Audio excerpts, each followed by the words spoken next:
shadow curse is upon us. As foul as I remember it. Perhaps even worse. But with the Oak Father's blessing, we may soon see it banished from these lands. Flame Colour. That's your name, isn't it?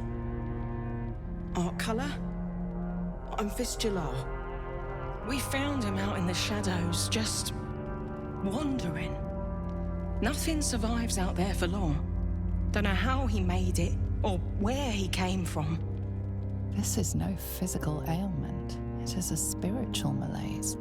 The man's mind has been gripped by the Shadowfell, yet it has not broken. This land is more than just soil and rock, root and leaf.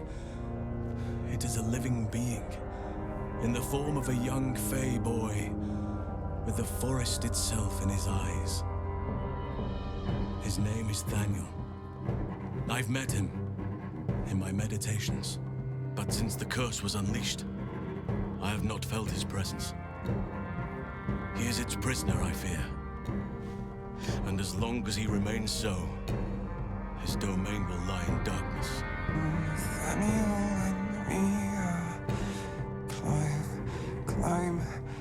Climbing up a tree.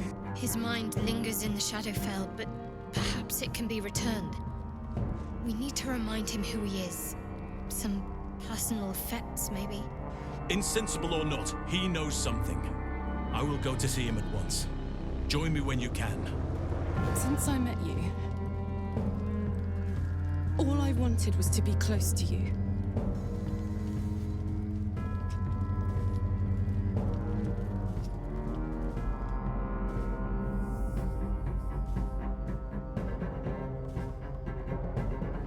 There's something I need to tell you. That engine of yours is contained for the moment, but it's just too hot to exist here in the material plane indefinitely. You have to return to Avernus.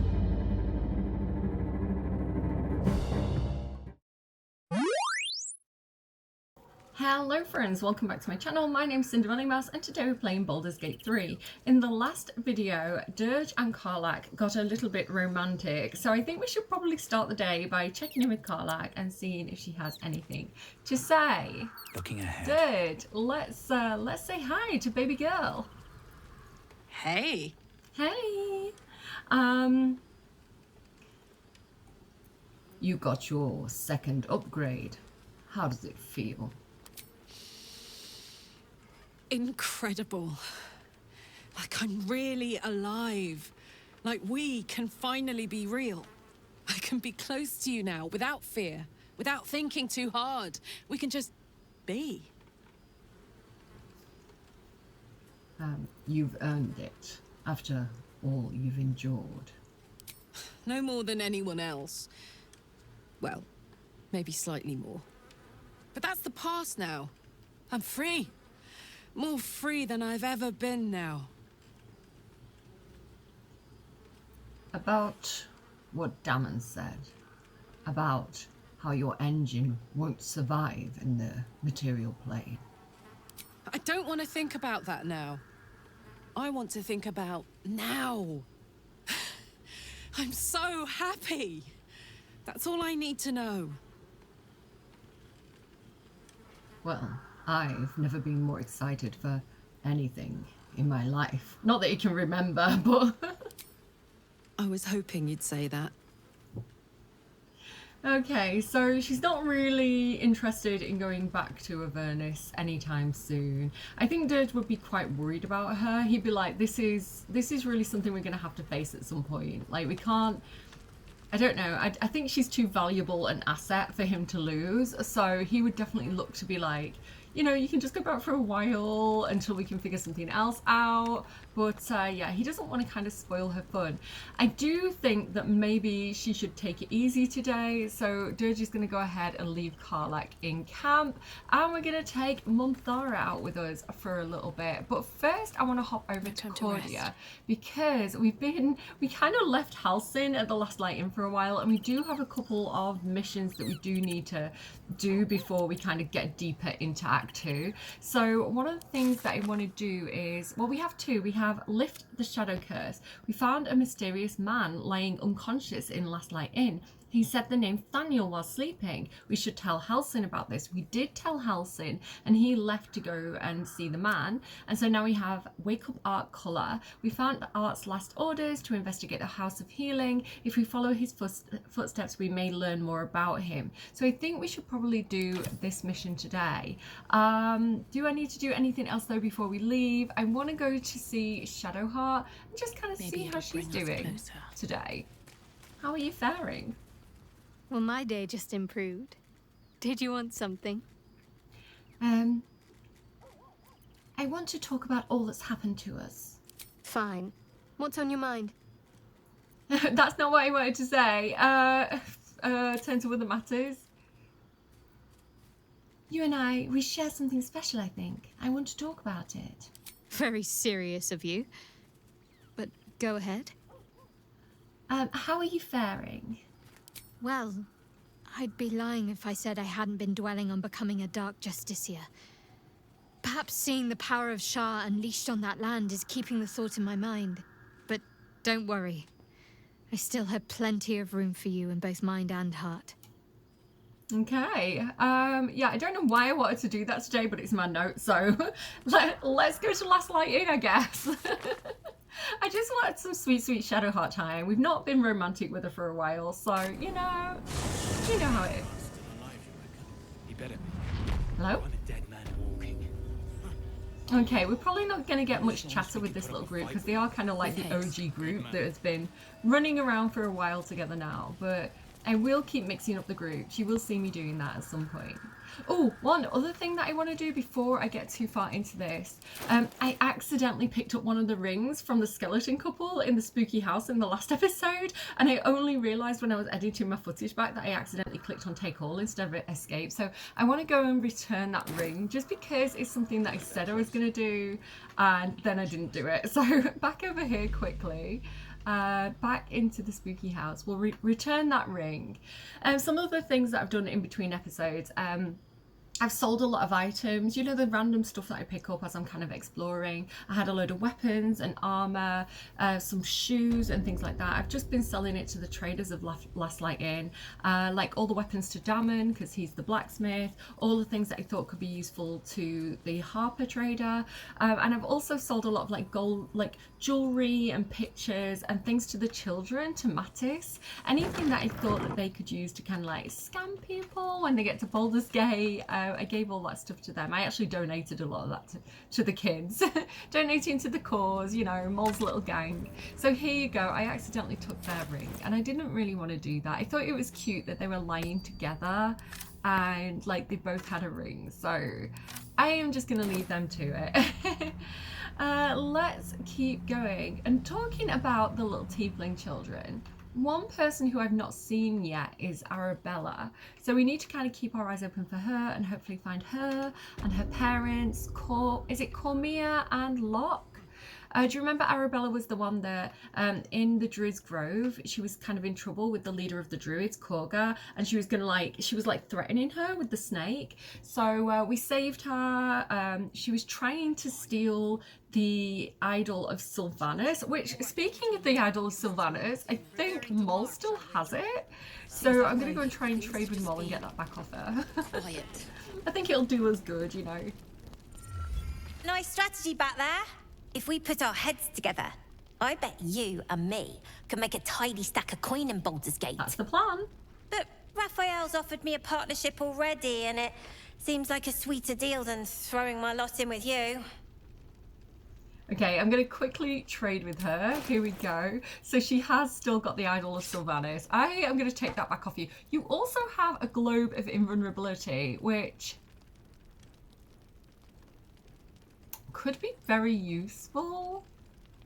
But you also kind of don't want to take it off her just in case she can use it at any point. Yeah, I'm just going to get what I came for. I'm going to get the Idol of Sylvanas. Balanced offer. I do recommend these though. They are very, very useful, especially in like Act 3. Especially if you don't have like wizards or sorcerers who are going to get that at higher levels. Really, really very useful spell for keeping your team alive. But I have a few of them already. I think I can probably leave that one with Mol. Barter. Thank you, girly. I like the cleric option. I think it's suitable because Raphael is a devil, so being a cleric, I feel like that's the most appropriate response. Raphael is a real, literal devil. These creatures care not for you, only for your soul, and not in a way that they want to look after it, in a way that they want to like eat it or feed it to people with infernal engines like Karlach. It's really not a good thing. Oh, okay, we're getting... We can get some guidance from our girlie. I don't know why she's not giving us the other thing. There we go. Perfect. Thank you for you giving me guidance as well. You aren't joking. I kind of believe him more now than I did a minute ago. But that's not what my intention was at all. I know. You need to stay away from Raphael. His deals are poison.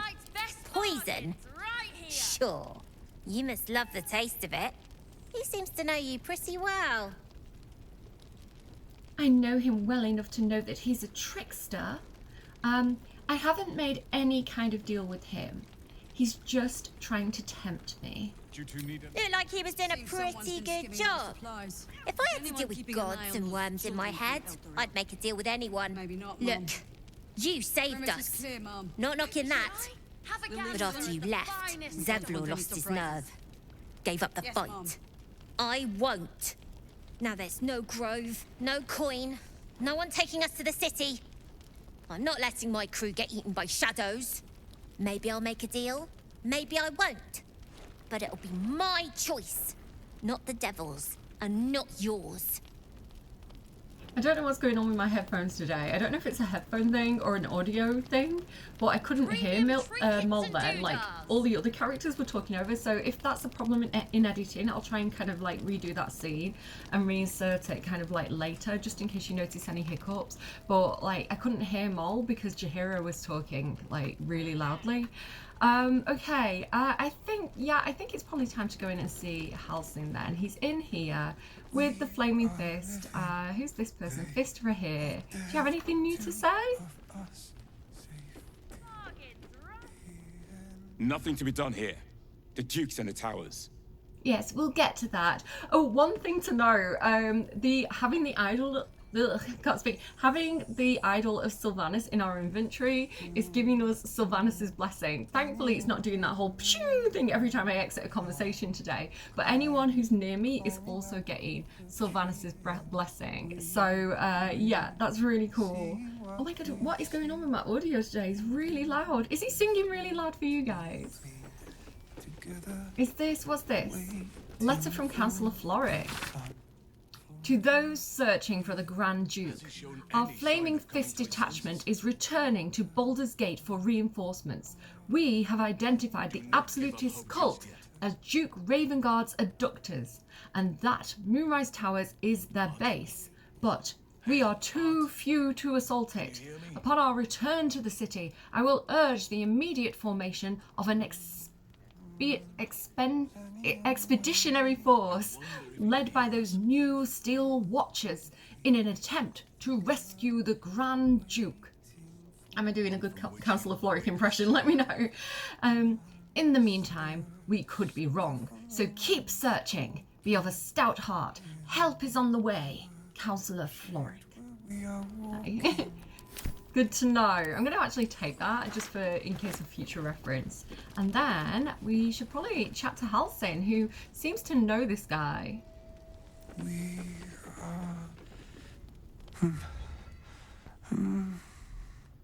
Daniel and me are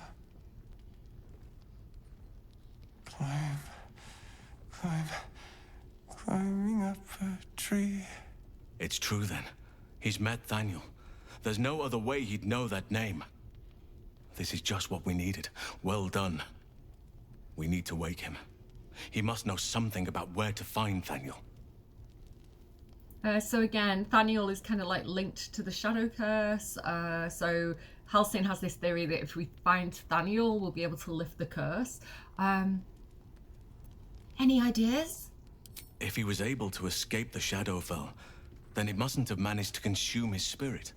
Well, not all of it anyway. We need to unlock whatever's left of him, inside his head. There must be something to trigger him. A word, a memory, an item. We just need to find it. I'll see what I can do. I don't deserve you, my friend. Okay, so we need to go and look for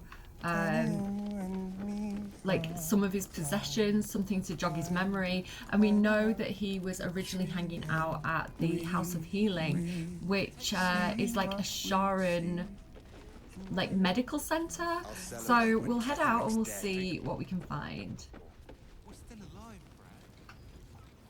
We're gonna go out from Last Light Inn, and I haven't got a shortcut yet for this, but I will get one in a second, so we won't have to do this every single time.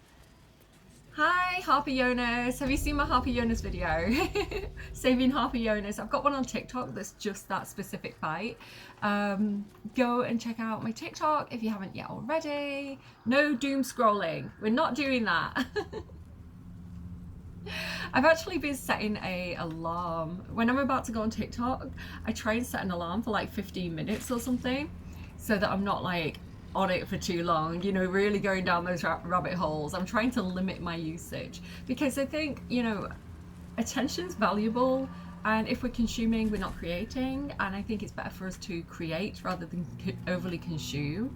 And so, yeah, recognizing that our time, our attention is valuable is literally like advertising space. Thank you guys for watching my videos and spending this time with me and giving me the tiny bit of ad revenue. I appreciate it. Like, that's crazy to me as well. Like I say, your time is valuable and you're here with me right now. That is so cool. Thank you so much.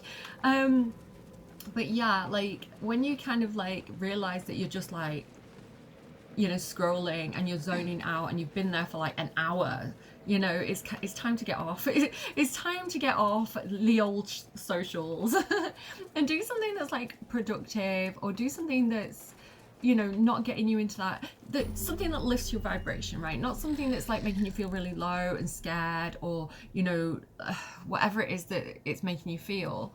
Like, do something that's making you feel uplifted, or, you know, that's expanding your mind, that's teaching you something new, that makes you feel good at the end of it. Hopefully my videos are making you feel good. If you're kind of rage watching my videos, maybe do something else, because that's not healthy for you. But I'll take the watch time anyway. Okay, so we've gone basically back to where the Masons Guild is, where we got Karlach's Infernal Iron from, where the Selûnite Resistance was coming from, but we're going to actually go this way next. We're going to keep exploring this area, and I've just unlocked this waypoint here, so we can now fast travel to that. I'm going to have everybody crouch. This is not where we need to go yet, but we will return to this building another time. Wonder if the gods are watching me. And we're just going to kind of creep forward and see what we can see. We're looking for the House of Healing. Okay, we seem okay. Uh-oh, no.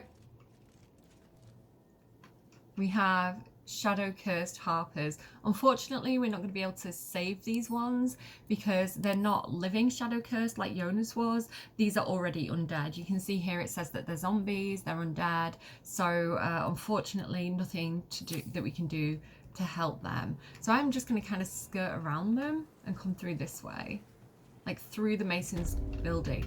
So this is where we saw what's her name, Carilla, the little Cambion. And I'm going to sneak up this way. Where is my spider? I didn't actually mean to bring you with me.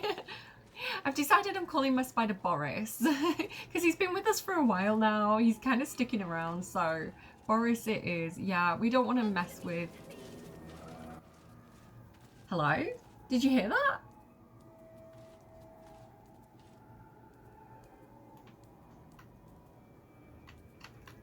Hello?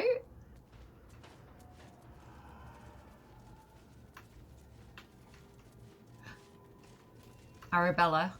Okay, I'm gonna get up these stairs and then stand up because I don't want them to see us.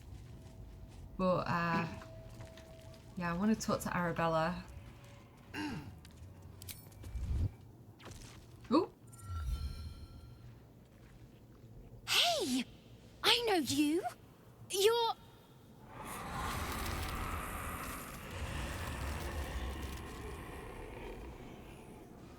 Twist 'em up.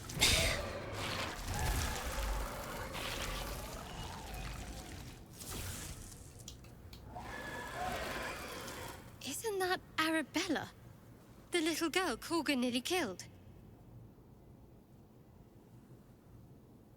Sorry. It knocks the wind right out of me. Oh, it was very impressive. You can say, I'd be more impressed if you could actually kill it. I'm going to say, no incantations. Impressive. That sorcery came from within. That druid idol I took? It changed me. I can do all sorts of stuff now, not just the vines. I think real hard and say some loud words and then it happens. Mostly.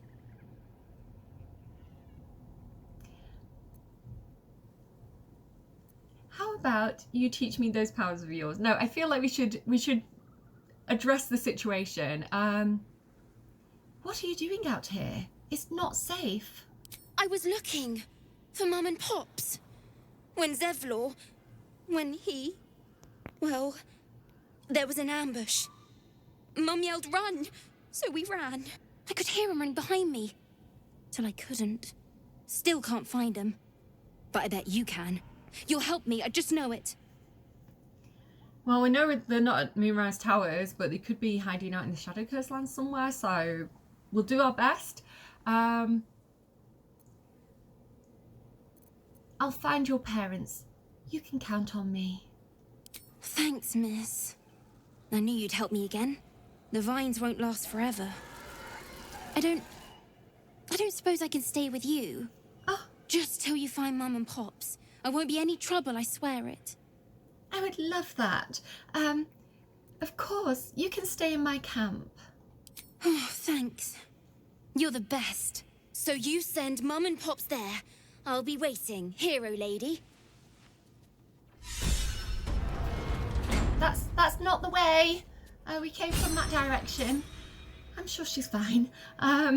Yeah, I love that. Maybe we should have sent her to Last Light Inn. I don't know. I do like that she hangs around in camp though. We should probably deal with these guys, right? Okay, Gale, could you perhaps probably do this? I reckon we can probably take one of them out and maybe the other one. Let's try it. I don't think they're going to be too much trouble, but hopefully we don't draw too much attention to ourselves. There we go. Oh, as well, like, I don't know if you can see this, it might be behind my head, but Gale and Will can now level up, which is exciting. Karlak too. Amazing. I like to do it all at once though, so we'll wait until we get a bit more experience and we'll do it all together. You sense a swell of grief. Before the shadows took her, this woman mourned someone lost in battle. You sense a matriarch's flush of pride. She will soon be a grandmother, and the child will bear her name. Maldred. Poor child. Oh, there's a signpost. Here, Thorn Mausoleum. South, Central Square. That's what we're looking for. We are looking for Thorn Mausoleum because we need to find Balthazar and we need to know what happened. Well, we need to make Ketheric Thorn vulnerable, and we're also looking for like Dark Justicia stuff for Shadowheart. I can't speak suddenly. So we are looking for that, but I am kind of holding off on that a little bit. There's some other things I want to do first, just to kind of build up to it, because that's kind of like one of the big things to do, and so I want like the lead up to it, you know. I want to do things in order. So yeah, just if you're kind of wondering, that's my plan there. I do love, again, attention to detail. Like, you can click on all these tombstones and get little stories about who's buried there. I think it's a really nice touch. In memory of Kayla Bellsworth, thrice married, thrice widowed, always smiling. That's a bit sus. Has she been playing like the Black Widow challenge in The Sims by any chance? There's this one. Here lies Bronick Larrow, blacksmith of renown. May he make iron sing in the afterlife. May he make iron sing. I wonder if he makes like singing swords. Or whether it's just, I don't know, the noise of him making it. This is the back of the mason place, so we don't need to go there. Sometimes these have like doors on, you can actually go into them, especially in Act 3, so we do need to kind of like watch out for that. I don't want to miss anything. Like I say, there's always new things that I find every time I play. Here lies Sister Kevin. A more devoted mendicant never lived. Sister Kevin? Okay, if you say so. I am not judgy. Listen. That might be worth a look. Is it going to attack me though? Is this safe? Okay, so this is one of 2 rings, True Love's Caress. So I didn't take the rings off the skeletons in the other place, but these ones are magical and we're looking for a matching pair. So Fond Caress, one of a magical pair of rings that allows the wearer to receive warding bond from a creature wearing the matching ring. So it says, the most pragmatic and courageous lover ever known was, of course, Sasha MacTay.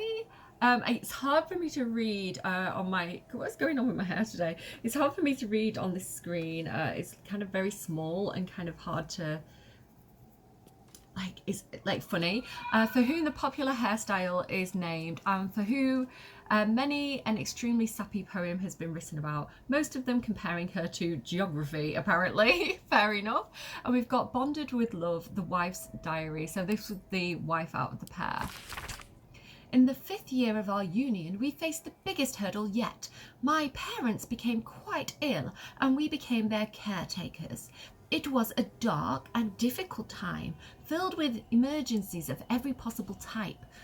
Gone were the easeful days in which our time was our own. Our days were filled with work, each other, and little else. During our darkest moments, I wondered if we'd survive it. But the bond of love we had was resilient. It could mend and bend and bend, but it would not break, no matter the pressure. That is cute. That's wholesome. We like it. Taking it. Anything else around here of note? In memory of Eberk Trollbleeder, his tall tales shall be greatly missed. That's a great name, Trollbleeder. Here lies Immolata Cole. The music of the moon played on her heartstrings. Oh, again, because they are sharp. Oh, hang on. Yeah? Hi, what's up? That's just my son out of bed. My kids are poorly today. Yeah, they're okay. They just needed to kind of sleep it off and try and like heal up a little bit. Traps, please. Okay.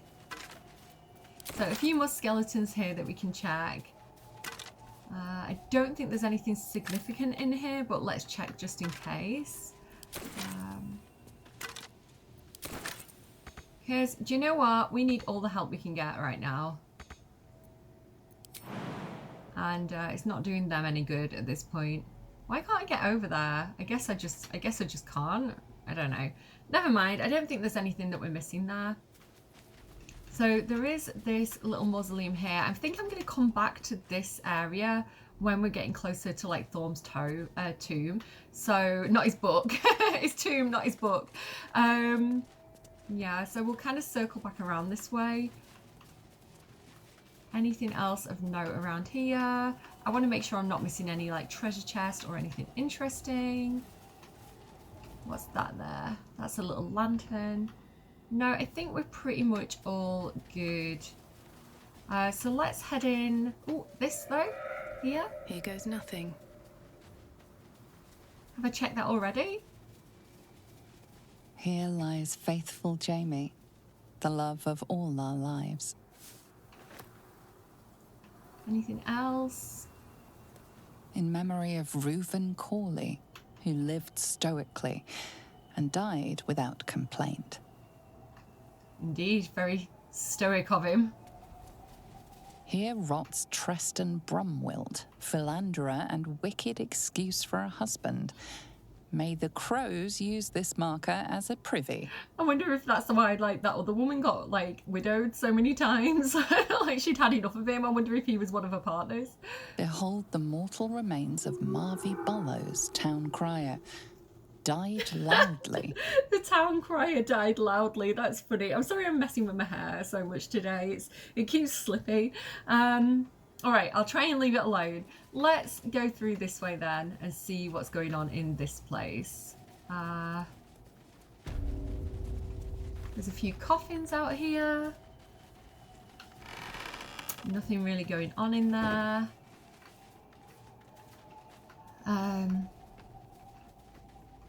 Let's explore a little bit. What do we have here?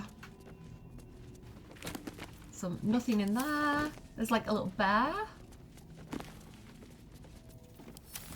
I think I want to take that. I want to take the toys for like the kids at the last light in. So we'll take the stuffed bear.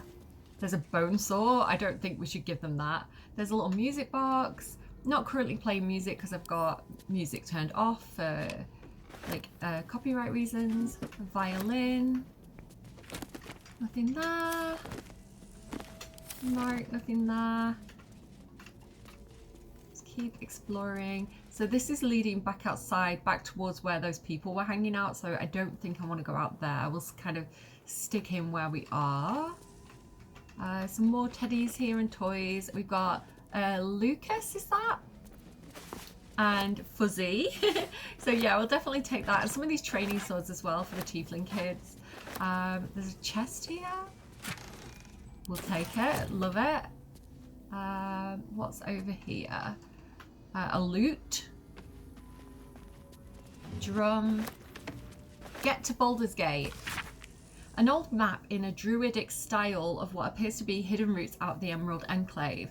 The destination is marked as Baldur's Gate and a note is attached. Take only what you can carry, go through the mountain pass. If anyone falls, leave them. You can't afford to be slowed down by excess baggage. Good luck. We actually found that with one of the other tieflings that we found who'd unfortunately like got attacked by the shadow curse. So that is definitely a note from the tieflings that we're looking for. The Wraithwind House of Healing. We've made it! Their inventory of various poultices, tonics and potions. Supplies appear to have dwindled dramatically in its final days, and upon the book's front cover is scrawled a message in black ink. Justiciars only, no exceptions. So they're only treating justiciars apparently. Like, and giving them priority over what's left of the medicine.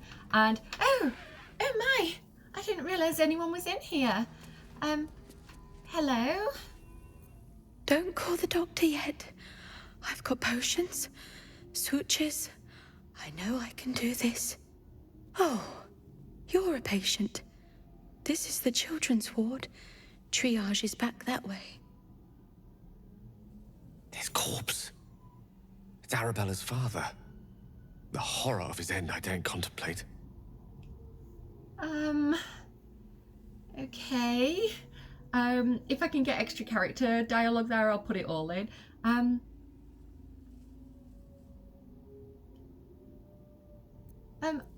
Why are you treating a dead body? Not dead. Merely medicated. To ease the pain.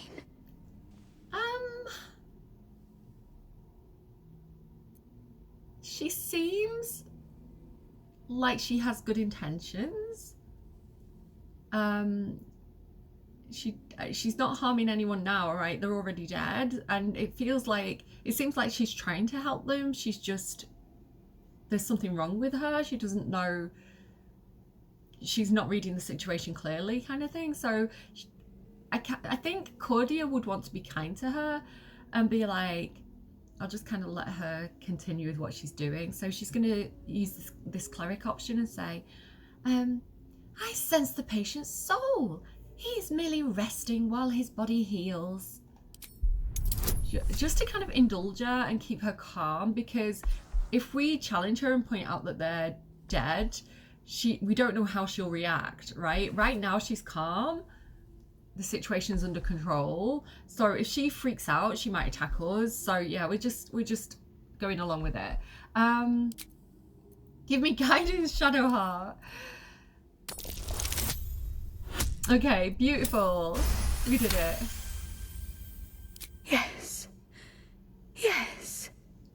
I knew these hands would not fail me. patient is sure to recover. Yes. Now that's sorted, might I purchase some supplies? Not much left now, but you're welcome to look. Okay, so the thing with her is she does have some potions of healing. She does have some medicine, but she also has some poisons and some like rotten food. So yeah, she's definitely not all there. And what I've done in the past, because I actually quite like Sister Lidwin, I think she's spooky, but she's kind of sweet. What I've done in the past is I've just took all the poisonous and bad stuff off her, like bought it off her, and I've literally donated like healing potions. So like if anyone else comes through the doors, she's only treating them with good things. I don't know, my money's kind of in short supply here, so I don't know if I'm able to do that right now. That's a cure. This is poison, this is poison. Potion of healing. I'm just looking at like the ingredients as well, like the alchemy stuff, what that does. That's like a lot of money. It's £1,569 or gold. So I don't know. I do have some like silver on me, but it's not worth very much. That I was going to give to one of the traders, and I never actually got around to doing it. I think I was going to actually sell it mall, and then I forgot about it. Yeah, I could give her all this.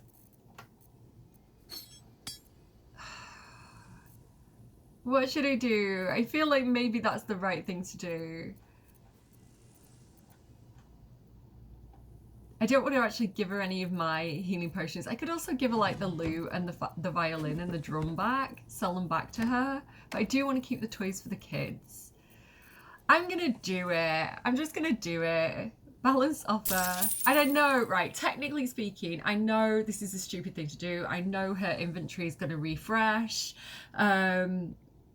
I know she's going to get more poison if we leave her alive, but in terms of storytelling and role-playing, and what would Cordia do? Cordia would be like, okay, I'm just going to buy up the bad stuff, and I think she'd even like donate more of the good stuff, just in case anyone else walks through. You know, like, it's like that situation's going to be improved. It would be her technique for that. So I'm going to do it just for storytelling, even though it's stupid. There we go. So now she's got some good stuff. She still has some like bad food, but we've took the poison off her at least. We do use it sometimes. If you'll excuse me, I've got to tend to my patient. Yes. Do you mind if I take a look at them as well? I am a cleric. So yeah, unfortunately, and I hate this, unfortunately this is Chimera and Locke, who are Arabella's parents. They are somewhat... they're kind of destined to die if Arabella stays alive. If Arabella dies, I believe they stay alive. But I don't think there's any way of keeping all of them alive. And let me know if I'm wrong. But it is part of Arabella's kind of story, and you'll see what I mean, that they do die. I thought perhaps maybe, because you take Cormia's locket, she gives you this like dancing lights locket for like thanks for rescuing Arabella. So I thought maybe if you give that back to her, will that keep them alive? Because then they've got light in the Shadow Curse lands. It doesn't seem to make a difference. Do let me know if you've experienced anything else. But yeah, unfortunately, this is one of those like story things that's kind of got to happen if you want Arabella alive. So I'm going to actually cast Speak with the Dead here. Do I have it? So, Speak with the Dead. I think I have some scrolls. I do indeed. So let's cast this on Cormia and see if she has any last words, anything she'd like to tell Arabella. Unfortunately not. Unfortunately, Cormia doesn't have anything to say, but Locke is glowing, so I guess we could speak to Locke.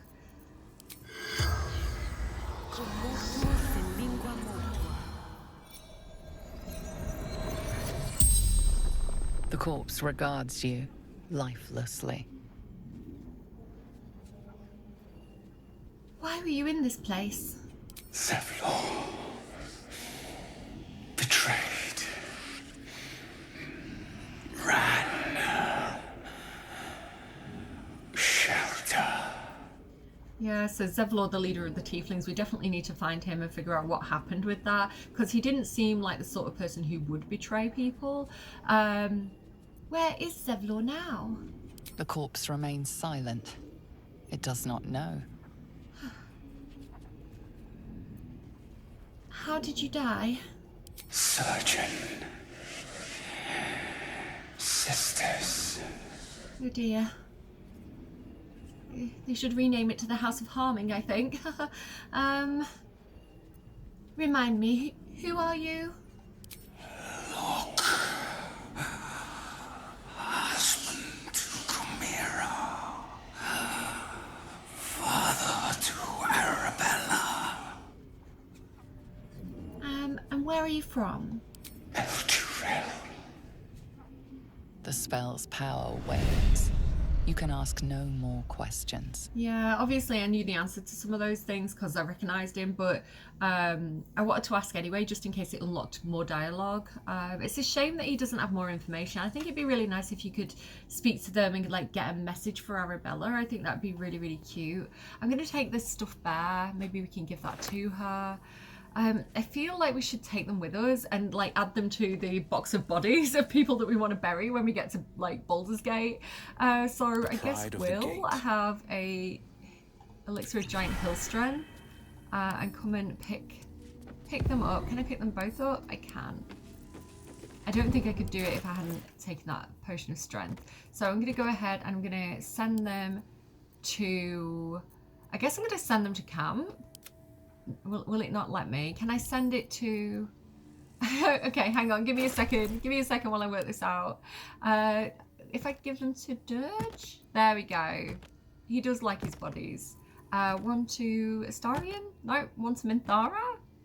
There we go. And when I'm back at camp, I can take them out of their inventory and put them in one of the chests. There we are.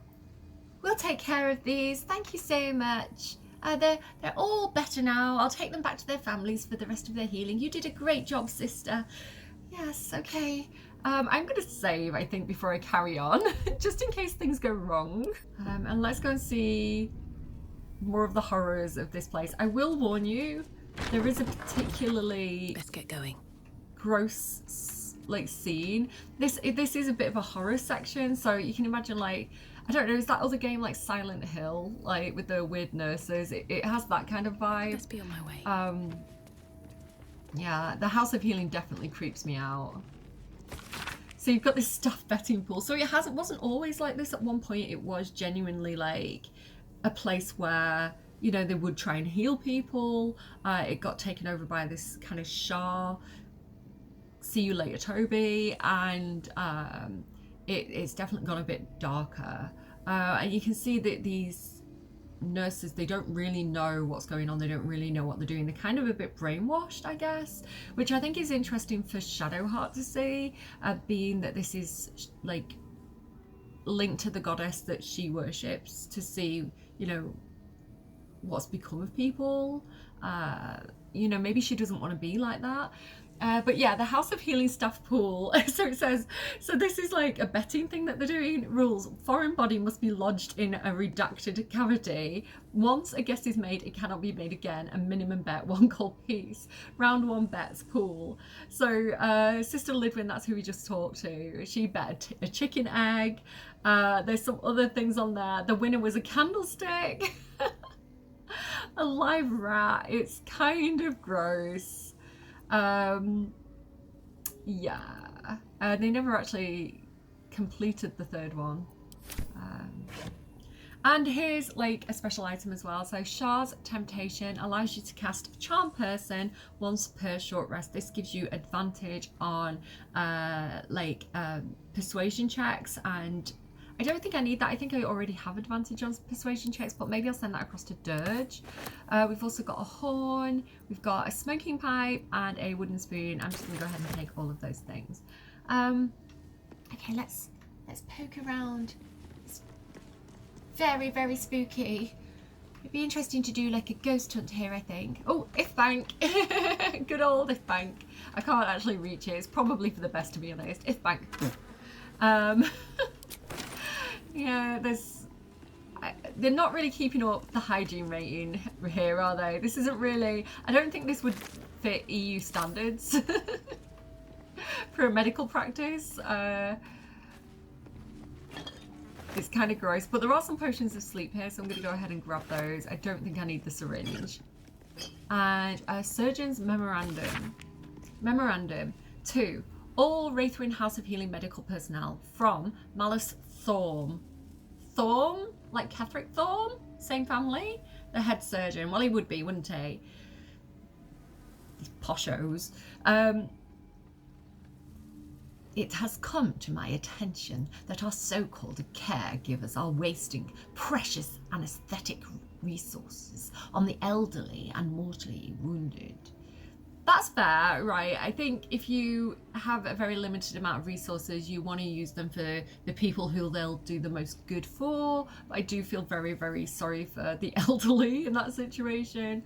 Mortally wounded is like, they're gonna die, right? So yeah, I feel like I can understand that sentence, but then Nurse Lidwin informs me this practice eases the suffering of the feeble and guides them to Our Lady's final embrace. See, Nurse Lidwin, she's out there trying to do good. Never have I heard such abject nonsense. Anesthetic is a tool to relieve my ears of my subjects' screams as I apply the blade, not a mercy to be freely dispersed to living corpses. So has saith Shah. Only in the infirm's suffering may we forget our own. The next to ignore this missive will feel my scalpel without sedative. I will simply have to endure the shrieks. So this is the kind of person we're dealing with here in this situation. And I don't like it. I do think we should probably pick up this fire wine though. So Will, you've had that potion of strength. You're probably the man for this job. With your 21 strength right now. And then, yeah, we'll keep looking around. So if we go out with this door, it takes us back outside, again, back where that place was with the Shadow Cursed Harpers. So we don't want to mess around out there just yet.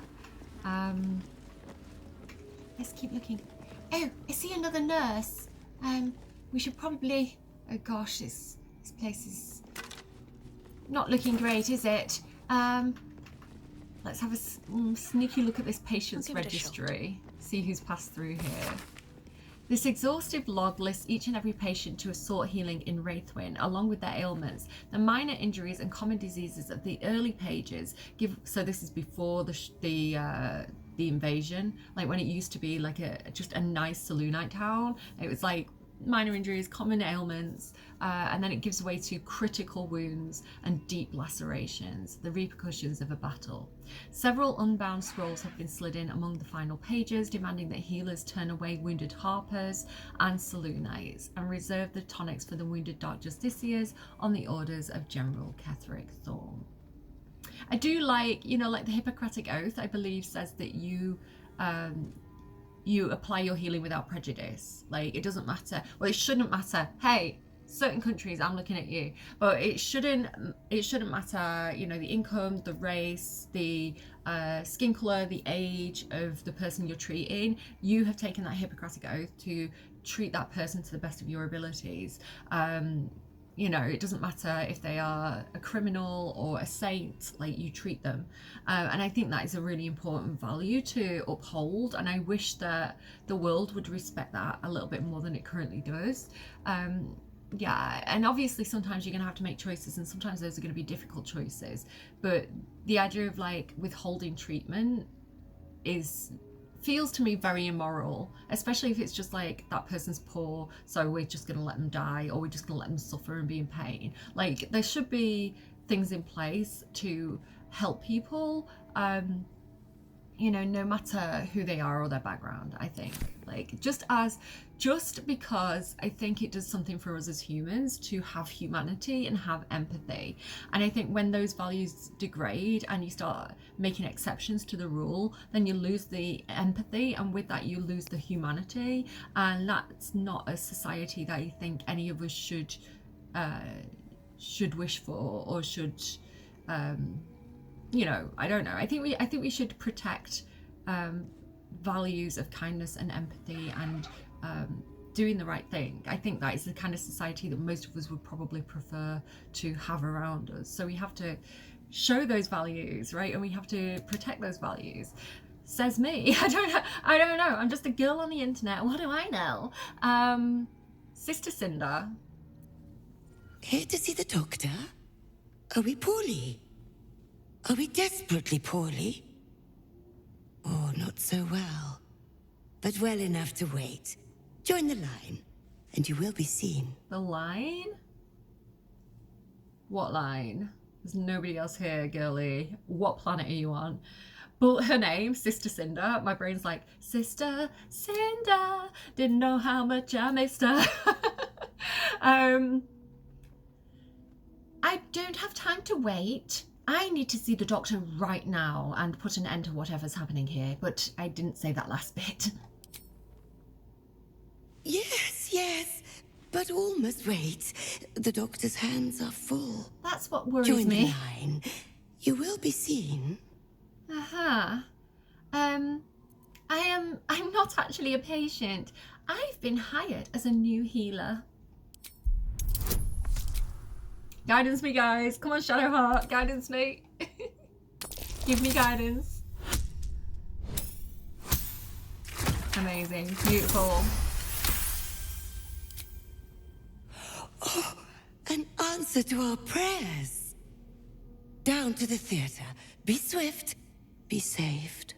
Thank you, sister. Yes, let me just pick up a few supplies just to make sure I'm prepared on the way there. Let's poke around, guys. So there is this desk which we can't currently get into, and this locked chest. We would have to do something about her to get in there, and I don't think Cody would. I think she'd be like, she's not currently a massive threat. Let's not draw attention to ourselves. I don't know how Dirge and Astoria would feel. I think they might send the sisters to Shah.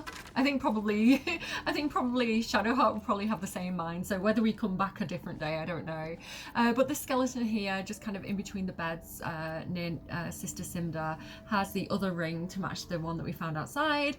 True Love's Embrace. One of a magical pair of rings. This allows the wearer to cast Warding Bond once per long day on a creature wearing the matching ring. So I don't know, maybe I'm going to give this Gale, and I'm going to put it on me, and he can protect me. I don't tend to use it, to be honest, but it is a nice idea. I think it's really nice this if you're actually playing with your partner, because it's a multiplayer game. So if you're playing with your partner or your kids and you have one ring and your partner has the other, and you can protect each other while you play it, I think that's really cute. So yeah, I think it's nice for that.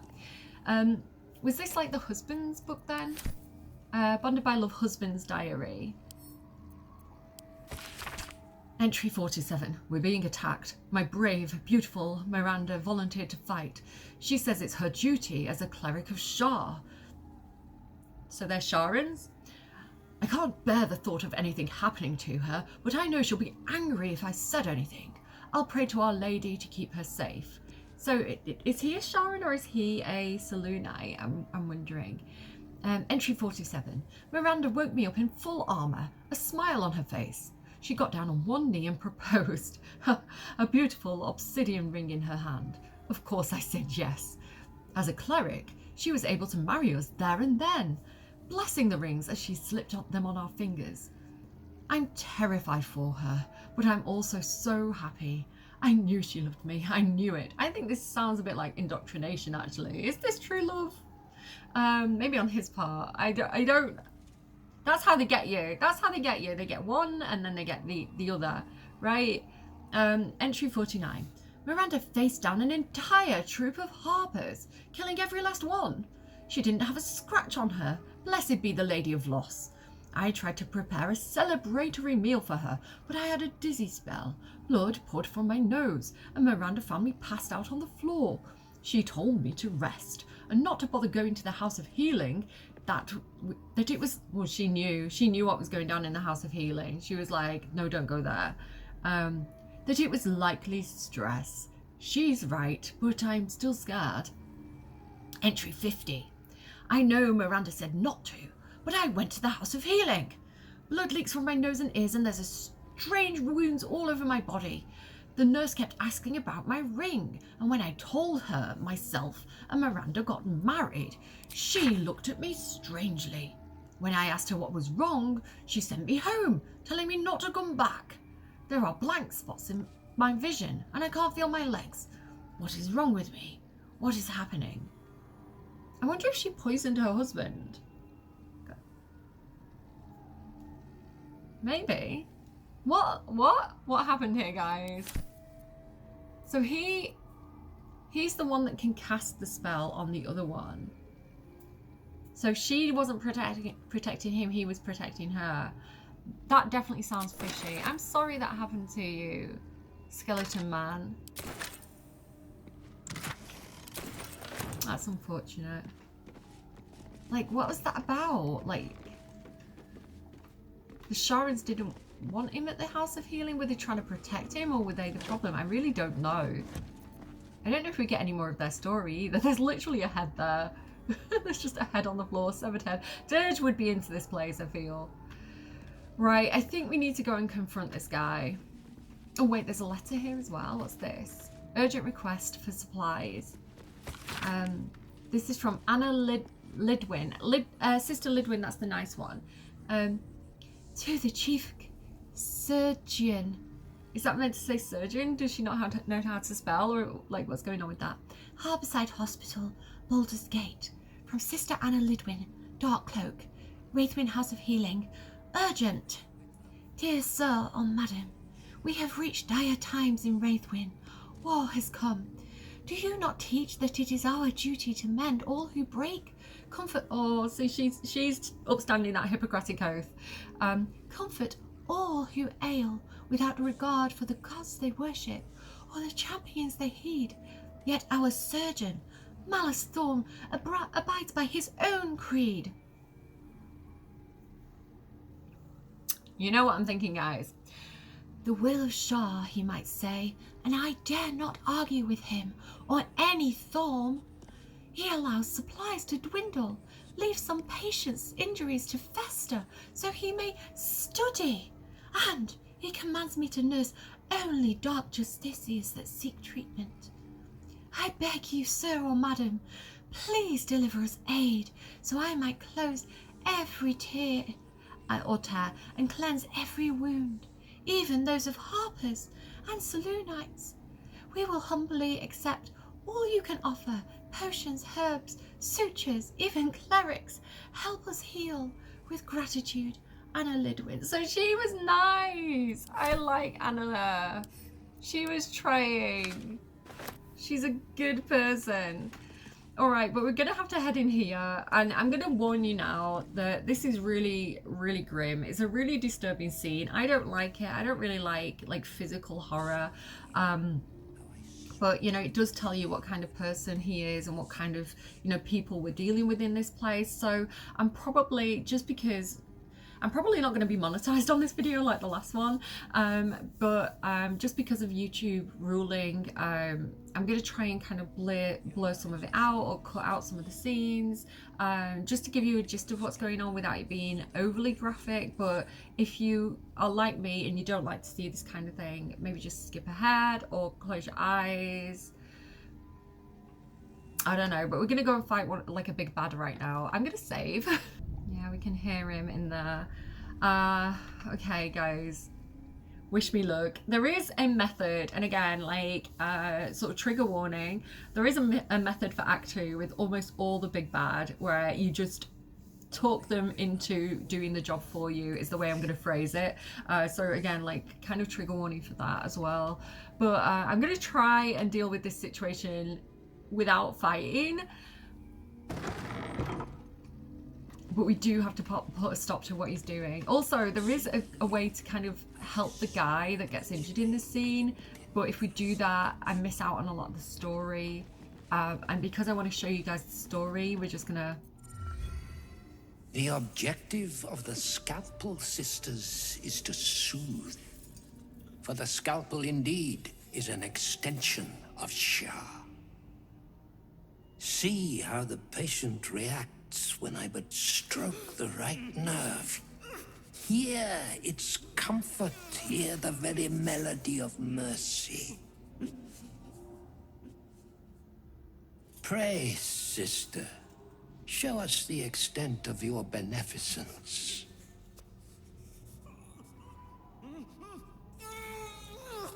Stop. Stay your hand, for it slaps where it should stroke. We can hardly hear the patient sighs of solace. Perhaps it is our unexpected audience that makes you quiver. Come, step forward. You are no sister, but that matters none. Every student is welcome. Okay. I did practice having Shadowheart do this with her being a Sharin. I thought it was quite interesting to see her responses, but we're gonna do it this way. I think she would, you know, people say like fight, flee, something fawn. I think she kind of would be quite passive. She would kind of placate, but be quite smart in these situations. A student, yes. Do please enlighten me. Absence. Absence. No other word captures the heart of Shah so very perfectly. It is the scalpel-led journey that leads from pain to peace. Gods! A living nightmare is this. See? What is the light of eyes but the cancer that causes one to witness the laceration of being? If light is the symptom, then darkness is the cure. For in light there is presence, but in darkness there is absence. In light is presence, in darkness, absence. You are well on your way, but one white orb disfigures you still. Let us finish the cure. Okay. Credit to the Baldur's Gate team, because I was thinking there, I was like, I've already had the eye surgery in this game, because Volo tried to get the tadpole out of my brain, but accidentally took one of my eyes, but he did give me like the really cool kind of fake eyeball that lets me see invisible things. So I love that. I do that trade in the game. I think that's a good trade, and it makes me laugh that Volo's so silly, but it is a really gross scene.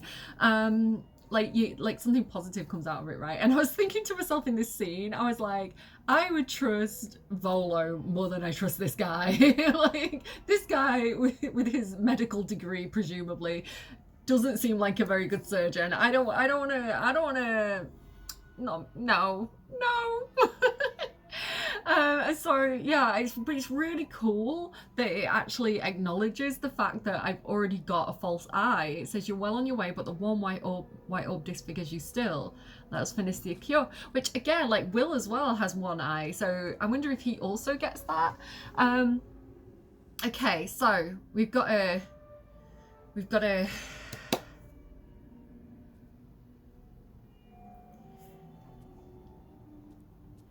The sisters aren't ready. They'll make me sick instead of curing me. Do I want to do that? I kind of want to do this, but I think I'm strongest on this one, yeah. Okay, guidance me guys. Oh, I've got, Shadowheart can help me. Eagle's Splinter, this gives me advantage on charisma checks. Yes, please, and I'll guide myself. Pew. We did it, easy peasy. Look at that, I'm so persuasive. Their incisions are, as yet, still streaked with imprecision. That much I must concede. How to steady their hands, I wonder. They need a better subject, clearly, to practice on first. Not a student, but a master. Like, I love that this is an option. It's ridiculous. I normally like to have Astarion do it, because I just feel like it's weird to me. I think of Astarion as being like really persuasive, and then he's just not. His charisma's not that good, but he seems to like be very good at these scenes. Oh, you didn't give me guidance. I didn't do it fast enough. I've got a 3. Okay, this might take a few goes, but it's gonna be worth it. Okay. All right, that was just the practice roll. That was just the practice roll. My brain was on Astaria. Give me guidance because I need it right now. We've got 4 goes at this. 4 more goes. 21. Okay, rub the 0, rub the 0. Let's go. Yay, there we go. It worked. Perfect. They need a better subject to practice on first. Not a student, but a master. I see now. By example, I must edify and quell the light that blinds us. I've tried giving him sanctuary as well before I go into the dialogue, and that doesn't work. Come, sisters, soothe me. There is a way to save him, but not Malice. I don't care what happens to him.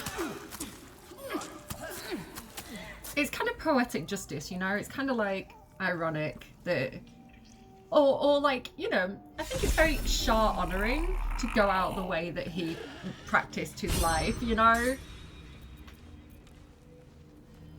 Yeah, so I'm really sorry to this dude. Like I say, there is a way to keep him alive, but unfortunately, not in this playthrough. I have done it, I think I have done it, and I've gone to like extensive like messing around to get it done as well, to save him, but it does mean you trigger the fight with Malice and all the nurses, and maybe if I was with Dirge I could have potentially done it with that way, but again, in character, you know, she walked into that situation and that's how it turned out, so I don't know. But like just so you know that there is a way to save him, and maybe I'll try and do it and put some footage in if I have time. Breathe deep and move. How I soothe each vein with it.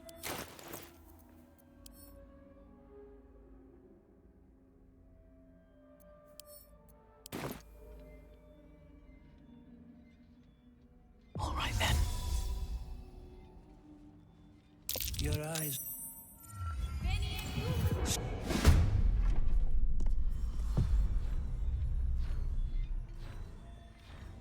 You dared scar my mind. I will gut you.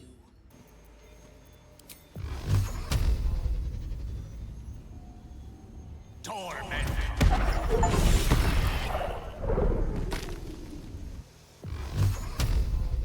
Tormento.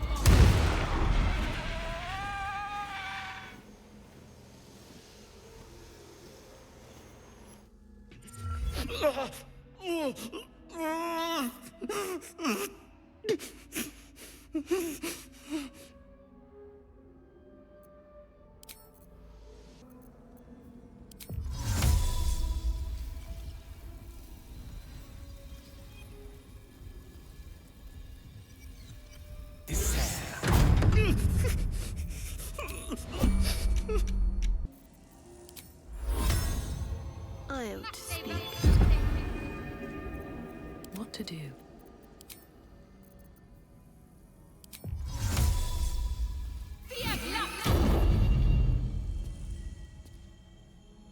I should speak up.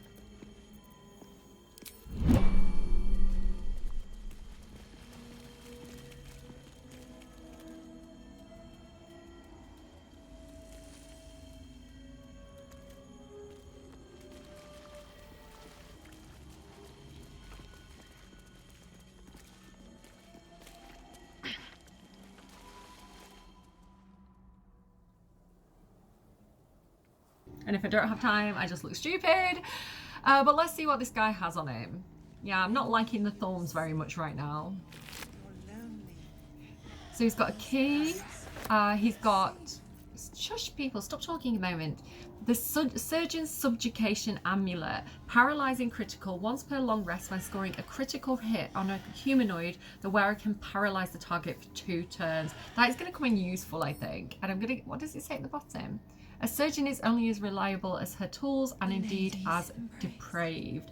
I'm going to give that to Dirge because I do like the idea of Dirge paralyzing people. very chatty. Hastening spores, frosted bar, camp supplies, we'll take it, and a battered lute with the initials AC meticulously carved into the body. A bit like Art Cullen, perhaps? There we go. So I think we have something to wake Art Cullen up with. I am going to take a little bit of a look around before we head back and do that. Are you okay? I'm really worried about these people. Let me know what you think. The great cure. Final. Final. Forever. If you guys, depending on what you say in the comments, let me know if you think I should leave the sisters alone and just let them stay here and maybe put up warning signs saying don't come in, they'll definitely kill you. She remains silent. You know, I see them as kind of like victims of the see you later Toby, to be honest. They're not exactly thinking for themselves, are they?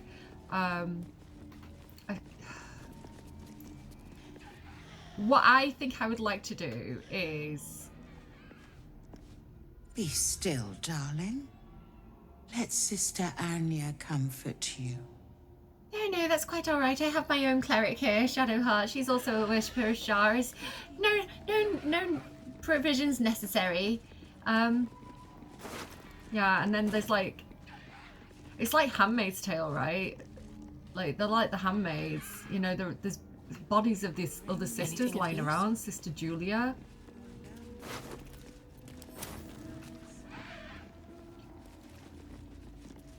Master. No. No. Not Master. Not. Yeah, so what I'm thinking, and let me know in the comments, is we come back with Dirge and Astarion at some point and they clear the place out, except for the good sister, Sister Lidwin. Because she does seem like she's actually trying to help and like actually trying to heal people. She seems like the only one that's doing anything right. So like maybe we dump a few more potions of healing on her, make sure she's not getting any poisons, and like take out all the rest. I think that's what I want to do, but let me know what you think, because they're not technically hostile right now, but I do think that if anyone else came in unsuspecting, they could find themselves in a lot of trouble with these people. So I like the idea of clearing them out. The Price of Pride. Have we read this already? Yeah, we read this a few episodes back, so I'm not going to reread that. That's like Ketherick, Ketherick Spawn? Who's that? Ketherick Thorns. Excuse me, message to his troops. But there's like spell scrolls and things around here, so it is worth looking. The Lunar Dark Lies. This scroll is filled with soothing, persuasive arguments, encouraging the sick at heart to turn from Sahane worship. The Moon Maiden and the Goddess is called with... The Moon Maiden, as the goddess is called, will whisper naught but lies. No problem solved, only a sense of fondness that is as cold as the lunar marina, seas of the empty pale dust, and even that gradually fading for the worshipper. As an alternative, the scroll speaks of Shar, who whispers only truth. Her fondness is warm, unexpectedly so for a goddess of darkness, grief and nihilism. But why should that be unexpected? The sick of heart will only find secure and blessings in the embrace of she who understands them best. So this is how See You Later Toby's work, right? They make a lot of these promises, like they sell love. It's like that Skunk Anansi song, right? They're selling Jesus again. They want your hope and your money, blood and your bones. And I'm not saying every single person who worships Jesus. I'm not saying like religion is bad entirely, but you do get like groups within it that are exploitative, right? They want your money and they're selling love to you.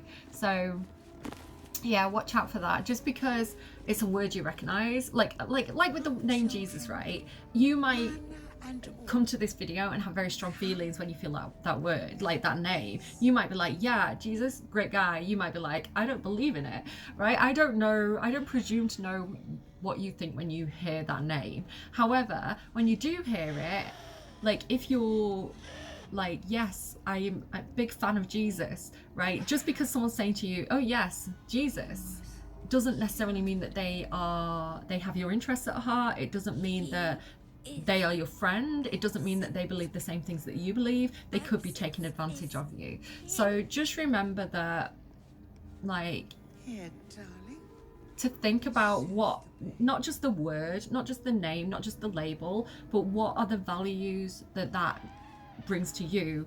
Are you somebody who believes in kindness, hope, being kind to the neighbor? In which case, is the person who's trying to get you to join that group, are they also upholding those ideals, or are they not doing the right thing by that name? So again, just like think, I think most of you that come to my videos do think for yourselves.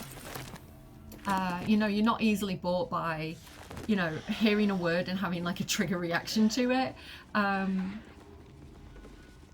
And again, I would never ever tell anyone what to believe, what to believe in, who to worship, what to join. I think it's really important for people to make their own minds up about that, because I think that when you have a don't question it mentality, you get people in those groups that want to exploit you. And I think you have to question, because then you can weed out the bad apples that are only there to kind of make money or gain power, rather than, and I'm not talking about any specific people, I'm not having like any specific examples in mind, just kind of like generally speaking, yeah, like just do question things, because that's the difference between a religion and a see you later Toby. A religion, you can question things, and in a see you later Toby you can't. Like, that's a defining feature of what they are. And if you go online and you look at I think it's like Wired or something, there was an expert in see you later Tobies, you know what I'm saying, right? See you later Toby. There's an expert in them, and he actually makes that definition. He's like, because in a cult you can't question anything, you can't ask questions. In a religion they will have answers. They're not going to stop you asking the questions. So yeah, just something to think about. This is something about the weave. I don't think we need to read that. I think Gale's actually carrying that book around in its inventory from the beginning of the game. What's this? An open heresy.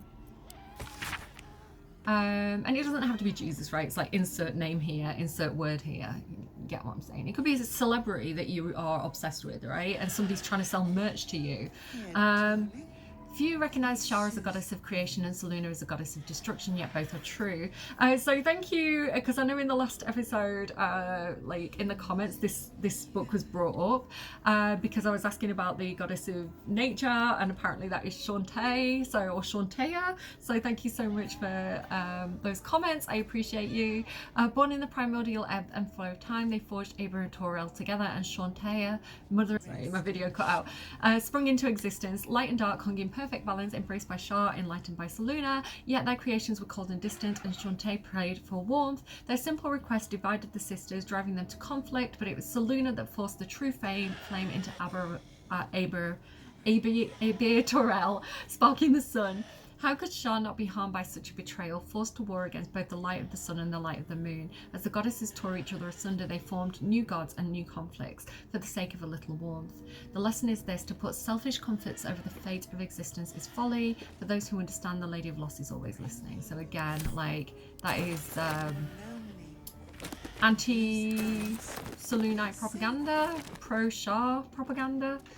Not to say it's true or untrue, but it is forming an argument, right? You can take facts, you can take history, and you can take facts, and you can put a spin on it, right? And you can argue either way, and by doing that, you take the facts and you argue one side and you ignore the opposing evidence. And if you want to do it the other way, you can do it. You can make an argument for either side of a situation. Yeah, so what is not being said is as important as what is being said when looking at kind of any kind of text, any political speech, what is being said and what is being left out.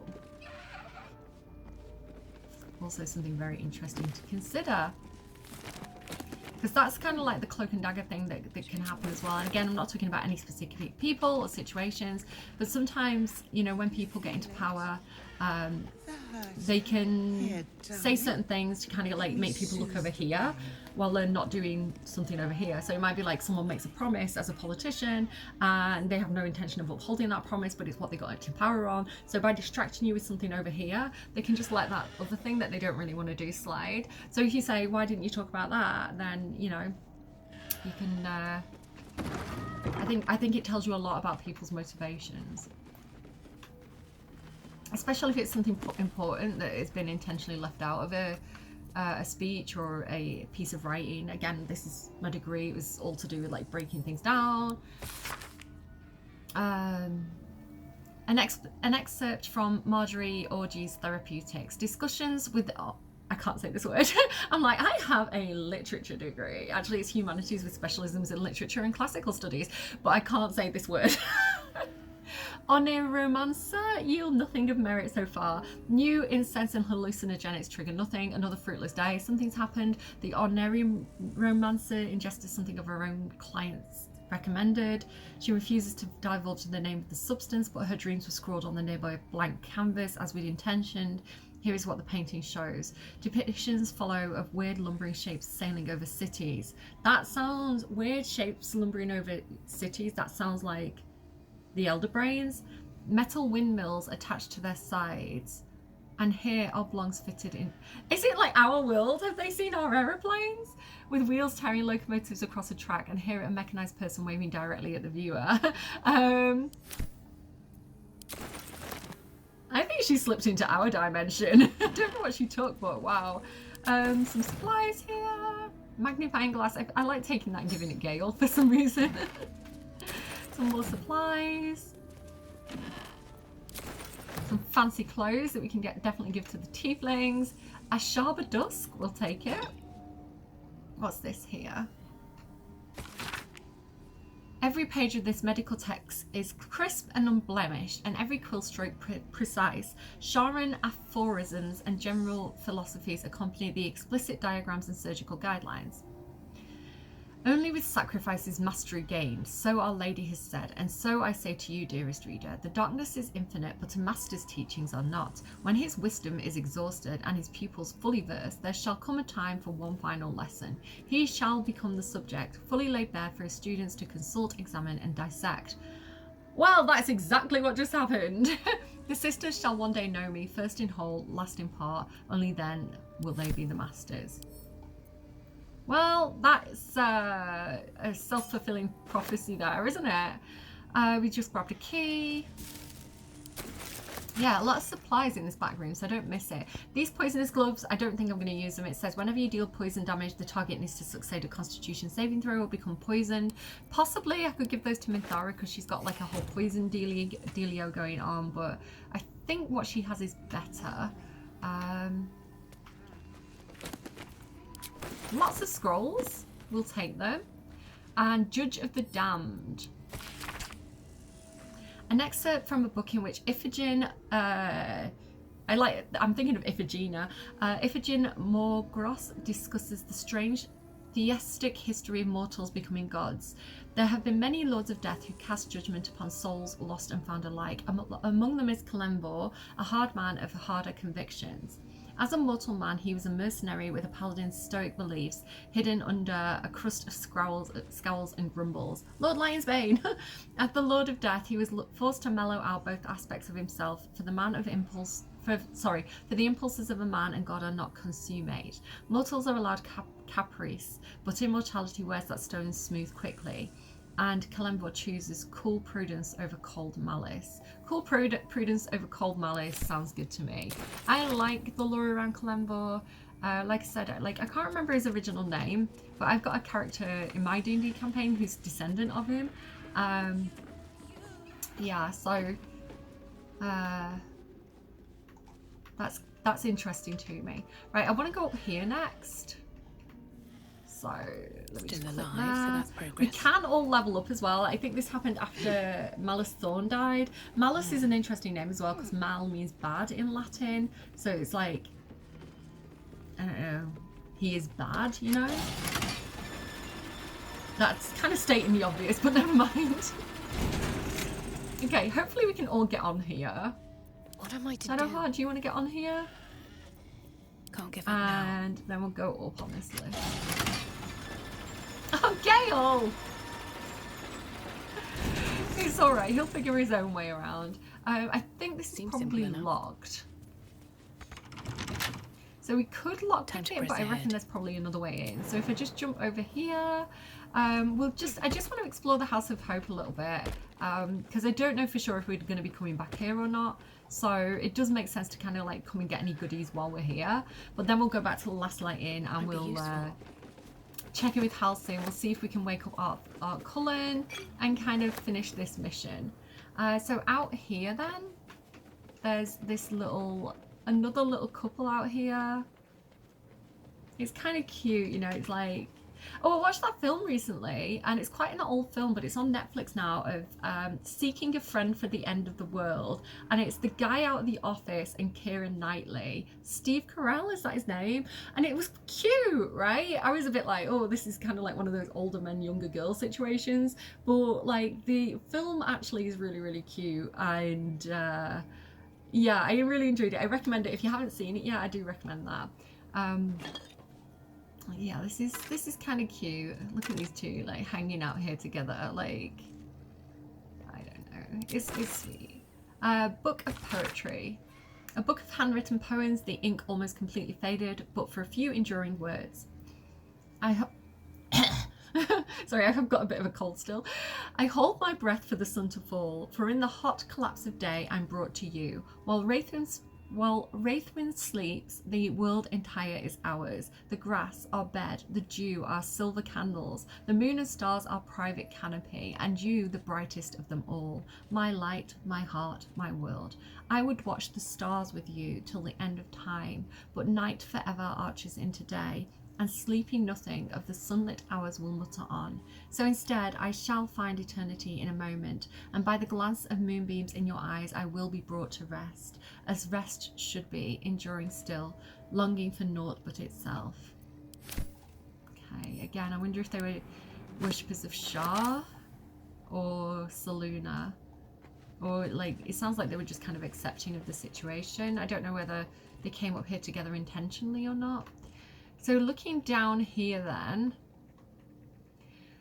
I also want to go down here, this area here, which is like the morgue of the place. I don't know if we're going to do that today. Depends how long this video is. So I guess let's get moving then. We can go in through this side as well. So this is back kind of where those harpers were hanging out. But if we can run over here to the end, we can get into that room that was locked. Is Gale with us? Yeah, Gale found his own way up here. I don't quite know what he did, how he got up here, but he did something. What's this? A portrait of a woman. We'll take it. Again, we can sell this stuff. They love portraiture in Baldur's Gate. What's this one? Is this another woman? Can I get that one? I don't know if I can get that one. It's not letting me. Okay, what else do we have here then? Death and Divinity, a Godly Guide. I believe we've read that already. Anything here? No, just kind of like a dirty old blanket. What's that? Handkerchief. Some gloves. We'll get them. They could come in useful. I don't think they're anything special though. A surgery kit. No interest in that whatsoever. Nothing there. Let's start here and work our way around then. What's in here? Some books. I know this is a little bit more of a boring bit. You can skip forward if you want to, but again, I don't know when we're going to come back here and I don't want to miss anything or forget about anything. So, hospital library key. I think that opens that door. We'll take it. I don't think there's anything too interesting out here. Little tiny fly. Yeah, I will take all these spell scrolls though. Chest over here. I'm wondering if that key that we got downstairs opens it. No, I'm gonna have to try and lockpick it. Wish me luck, give me guidance. Can she do it? No, I don't think so. No, I'm gonna have to try that again. Okay, try again with these tools. I should probably take Cat's Grace. Come on, Shadowheart, help me out here. Give me advantage. There we go. So, a little bit of decent stuff. Some arrows, we'll take it. Beggars can't be choosers. And we'll keep moving round.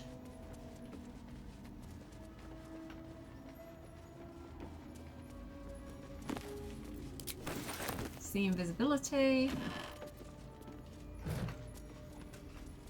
I know it can be a little bit boring looting. The Lords of Madness, I know we've read that already. Oh, Scroll of Sunbeam. I will absolutely take that. We love the Scroll of Sunbeam. I may actually use that before the episode's out.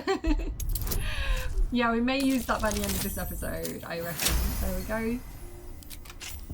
Critical success, beautiful. Some more stuff. And I think we've come more or less full circle now. So, I'm going to say at this point, as tempted as I am to deal with this situation here and explore what this is, I think before we go do anything like that, and maybe we'll do that in the next video, I'm not sure. All right. I'm just kind of wary of time. I think we need to go to the Last Light Inn and deal with the main quest for now.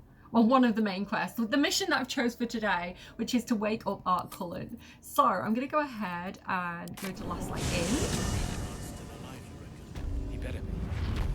And head in here. So we'll go and catch up with Halsin, and we'll see if the loot that we found on Malice Thorn can wake up Art Cullen. Very well. Is that blood? No. Everybody getting Sylvanus' blessing. Daniel and me No signs of improvement then? climbing up a tree. He keeps saying Thaniel's name. He must know more. We need to rouse him. I found a lute. It seems to have belonged to the Flaming Fist. Art Cullen. That Flaming Fist. Good. Its music might help restore him. Show it to him. I should get Dirge to do this because Alfira taught him how to play a lute. He's actually proficient. Like, Cordy's just going to be like, what is, how hold, how play. Approval of Gale.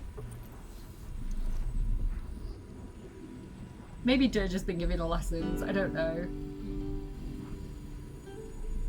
She's giving it a good go. He wakes up and he's like, that's not how you do it. There. He needs help.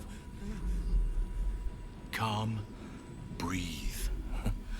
You've been trapped in the Shadowfell for a century. Take a moment to clear your mind. A century? You're Halsin. Thaniel said to find you. You must help him, please. I will, but I need to know where Thaniel is. If I venture into the Shadowfell blind, I will never find him. I'm not sure I can put it into words. The landscape there shifts and changes.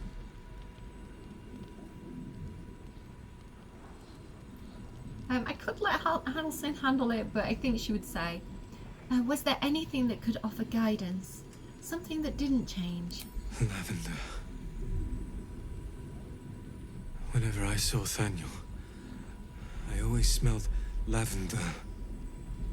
I can work with that. Rest now. Meet me by the lakeshore. I have what we need to proceed, but I'll need your help. Be ready. This may prove perilous. Of course. Okay, so Halsin's heading out to go and set up what's to come next. We're going to have a bit of a battle here. So actually, I really enjoy this, so hopefully it goes well. But I think it would make sense that before we go out, we should probably start leveling up. So I'm going to level up Cordia, Shadowheart, Gale, and Will now, and maybe we'll do the others later. Yeah, we've got all this good stuff. Loads of inspiration from that, which is nice because that's given me the inspiration back that I used before, and we're all topped up again. So let's level up. excited. It's been a while. It takes a bit longer, I feel, the later into the game you get, because you need more XP to level up each time. I'm going to go ahead and keep leveling up as a sorcerer because they get quite overpowered by the end of the game. And I'm going to go with, I think, because I know some things that we need to do, I think Blight is going to be a helpful spell. I'm torn between Blight and Dimension Door. I know I can get scrolls of Dimension Door. I'm going to go with Blight. But I quite like the idea of getting Dimension Door as well. Like Polymorph as well is another good spell. I guess I can replace spell. Is there anything I want to get rid of that I'm not really using? I kind of like all those. Tempting. Yeah, I kind of use everything, don't I? Yeah, I'm gonna keep that. I've got scrolls for Dimension Doors, so I'm just gonna go with Blight for now. And I can switch that out next time I level up, maybe, perhaps, possibly. Okay, so that was quite straightforward. Shadowheart as well, straightforward. I always level her up as a cleric. So she's going to get this new thing, Divine Strike Poison, which I don't tend to use very much, but always nice to have. We've got another spell slot as well. We get to mess around with her spells. I don't think I'm going to take Cure Wounds. Whole Person's not bad. What should I take? Maybe Silence could be useful. Yeah, let's go with that. And then her feet. So there's a few that I'm thinking about taking for her. I was originally going to go for Spell Sniper. You learn a cantrip and the number you need to roll a critical hit is reduced by 1. The effect can stack. I do really like that. But I'm also kind of thinking that Lucky might be useful because she can miss a little bit, and this just means that she can re-roll. So it means that she can re-roll attack rolls, ability checks, and saving throws, and it'll prompt us. So say she misses with a guiding bolt, it'll be like, hey, do you want to re-roll? And I just feel like that's going to be really useful for Shadowheart at this point.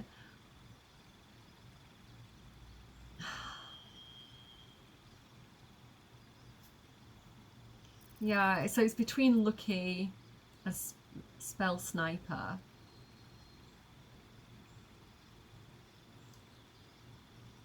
I think Lucky's going to be more effective, right? Because it does mean that, like, if she misses, and if it's like in a vital moment as well and she misses, like, it's like she's useless. So yeah, I'm going to take Lucky.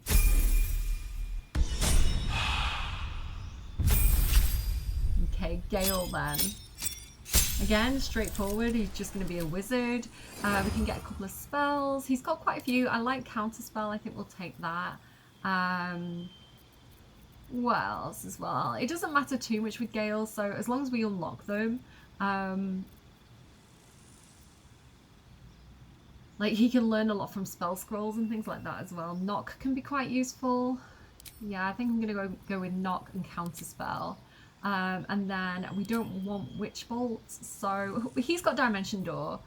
But I'm going to take Blight, because like I say, Blight is a particularly useful spell that will be coming up soon. But I do like Counterspell as well. I don't really use Fire Shield. I might get rid of...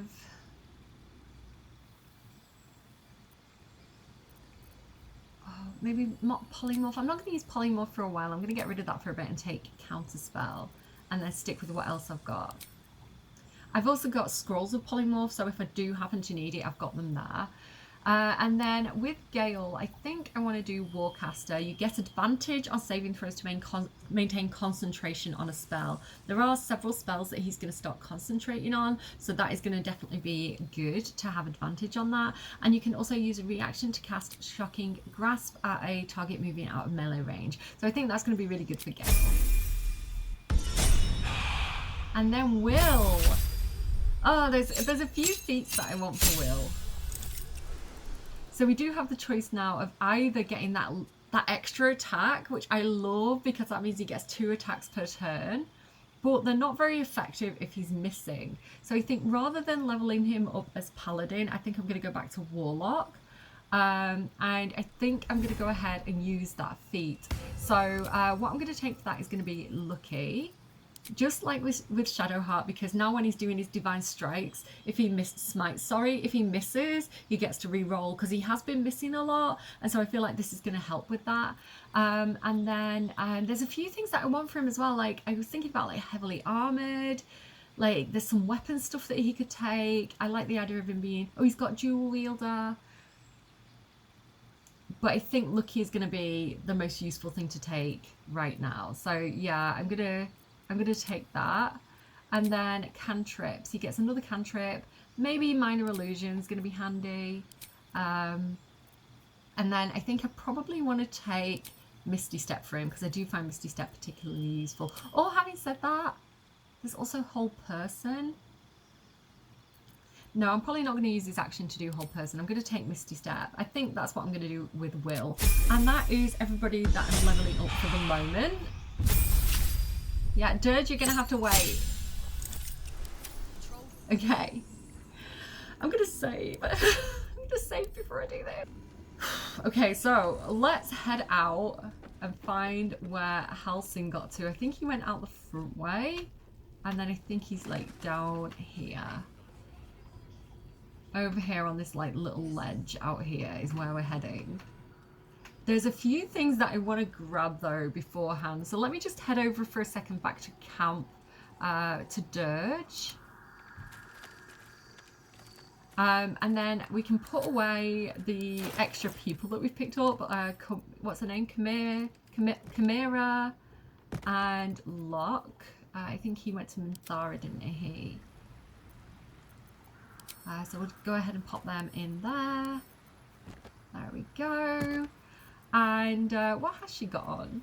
Yeah, Venomous, they're better than that one, I think. And then also, I do actually want to grab a little bit of fire wine. So let me get some of these. I'm going to get 3 fire wine barrels. And we'll just send those all across to... can Claudia take them? Yeah, there we go. I just want to do a little bit of setting up before we speak to Halsin. Because I have a bit of a plan here. I have a strategy. So, where is he? I'm going to head over here. And you can actually see there's already somewhere around here a little bit of fire wine already out. But I'm just going to add a little bit more to it. So we want to kind of put one over here. That's curious. She's encumbered. Well, if you get over there, you can put it down. Okay, let's drop the first one. Drop item. A little bit of fire wine there. You know, just in case we want like a bit of a celebration later. You never know. And I'm going to put another one about here. So go ahead and drop that. We also have the ones that Will has in his inventory that are like basically full of kobolds. And then where should I put the other one? I think there's one here already. Yeah, there's one there. So I think I'll put one a little bit closer. I'll put one about here, I think. Yeah, that seems good to me. You know, just... Let's see. Because I think it's something worth celebrating, you know, getting Thaniel back, lifting the shadow curse. If we manage to do it, I feel like party on the beach, you know? Let's go up and talk to Halsin. So what I want to do before I speak to him is actually get on this ledge here. So you can see that it kind of sticks out a little bit. I don't want to be right at the edge, but I want to be sort of towards the backside of it. Shadowheart, Gale, if you could stop running around all over the place and just come back this way. There we go. About there is perfect. My poor little spider as well. I should have left him in camp. Let's talk to Halsin. Okay. It'll all become You're clear. here. Good. Now we can begin. Well, first I want to know what to expect. Thaniel is trapped in the Shadowfell, but thanks to your efforts, I know where to look. Now I must go there, alone. What am I to do? With the Oakfather's blessing, I can infiltrate the Shadowfell, but doing so will sap my strength. I'll need your help if I'm to return.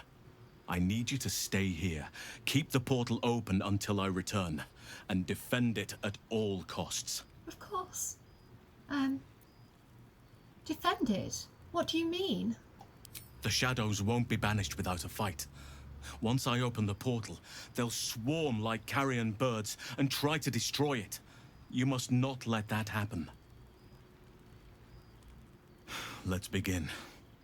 Whatever happens, do not attempt to enter the portal, and do not let anything interfere with it. Okay. It took me years of study, of seeking the Oak Father's favor, to find a way to part the veil. Pray that this works. I've never tried entering the portal. What happens if you do? I might have to experiment and put a little clip in at the end if I do that. Darkness. Make passage for your vessel of light. It's ready. I'll return with Thaniel as soon as possible. Stay close to the portal. Buy me what time you can. Good luck. Okay, here we go. Protect the portal. Okay, we're not off to a good start. We didn't do well on initiative. We've got 5 turns. We need to defend the portal for 5 turns. We're already getting attacked by wraiths and shadow mastiffs. Wraith is about to damage Conjured Spider. I'm gonna let the spider go. We can always resummon him, but I want to save Gale's reaction in case he attacks one of us.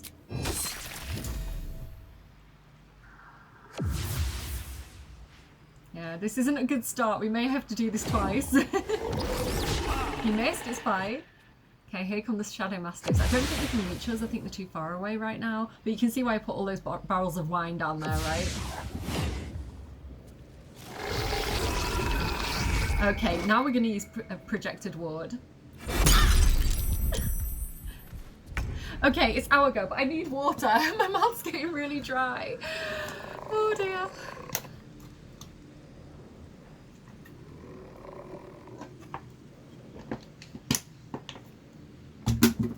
Okay, I'm ready. I have a plan. So there's 4 of us. Perfect. What should I do first? So,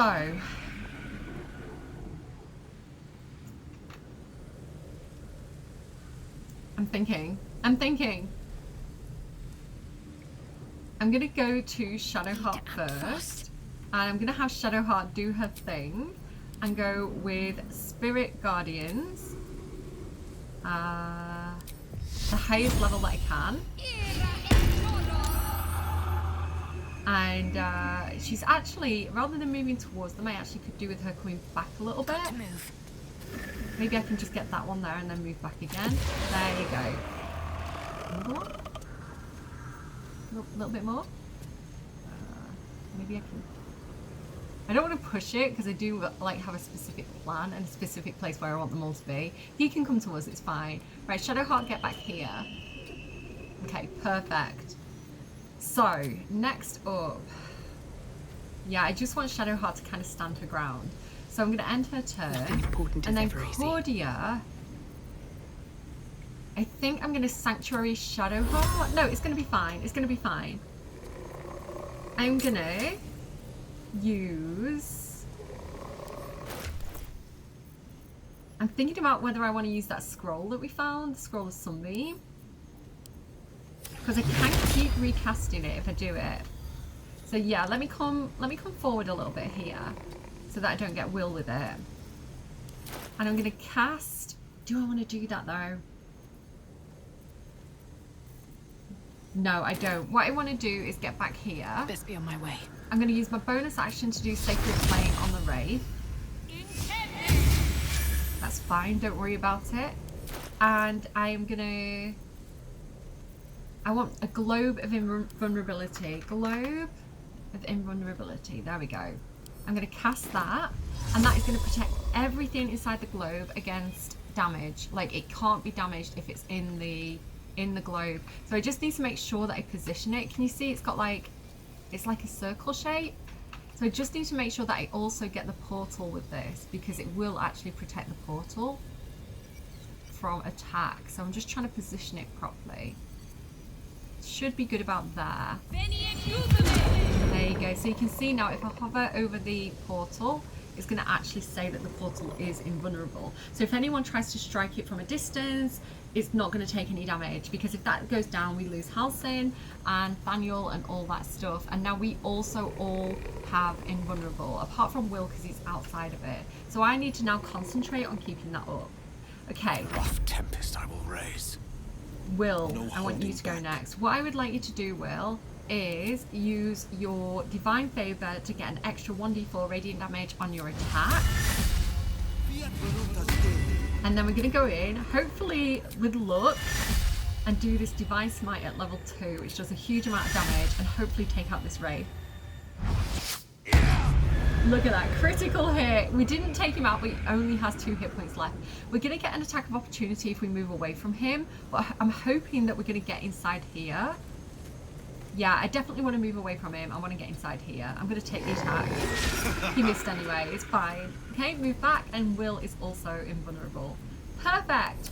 Now, Gale, what I would like Gale to do is, with him doing all his fire attacks, I want him to do probably a level 4 spell slot and a wall of fire. And I'm going to have this stretch just about here, from kind of just in front of this brazier here.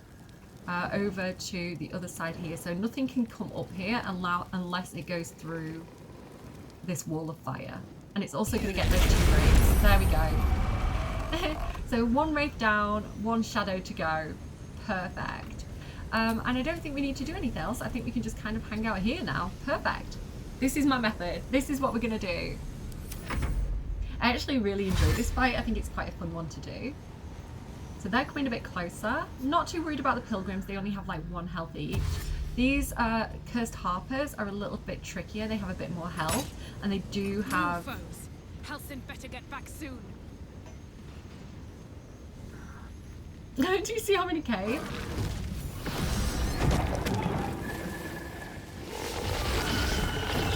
Oh, it worked. Down. Oh, that's because the Shadow's invulnerable too. I should move Shadowheart forward. So that Wall of Fire and Shadowheart's Spirit Guardians is going to do a lot of the work for us. I could really do with moving Shadowheart forward a little bit. What should I do? Okay, because can you see this guy's invulnerable because he's in our little thing? So I could try and shove him. I don't know if that's going to work. Cannot be moved by force. That's unfortunate. So yeah, that shadow is invulnerable. We're just gonna have to like deal with him. But Shadowheart, if you could come back here. I wanted to come around this way, but Gale's in the way. Right, hang on a second. Gale, Creator, if you could now Destroyer. use Fireball on these harpers.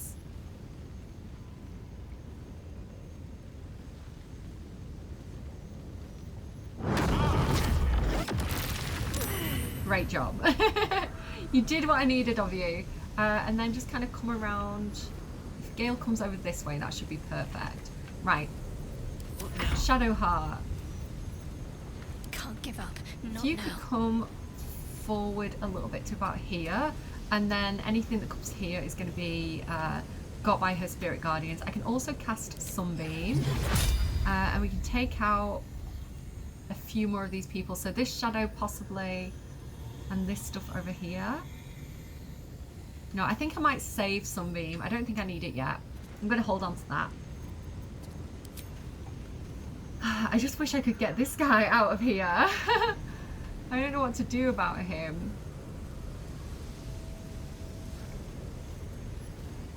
I think I'm just gonna... I'm gonna Guiding Bolt that other harper over there. There we go. Your time has come. That's fine. And then just hold Shadowheart. You're fine. The only way out is through. Will, it's a shame I can't shove him, isn't it? Will, could you possibly... I actually think I'm going to possibly skip his turn. I don't know. We might as well... Oh, that's not Will. It's Cordia. Sorry, I got mixed up. So Cordia... Do you know, I think I'm just going to hang out. I think I'm going to hang out. I don't think I need to do anything right now. I just really wish I could get that shadow there. It's bothering me. Oh, I could command flee. And then he might move. You can't command undead. Damn.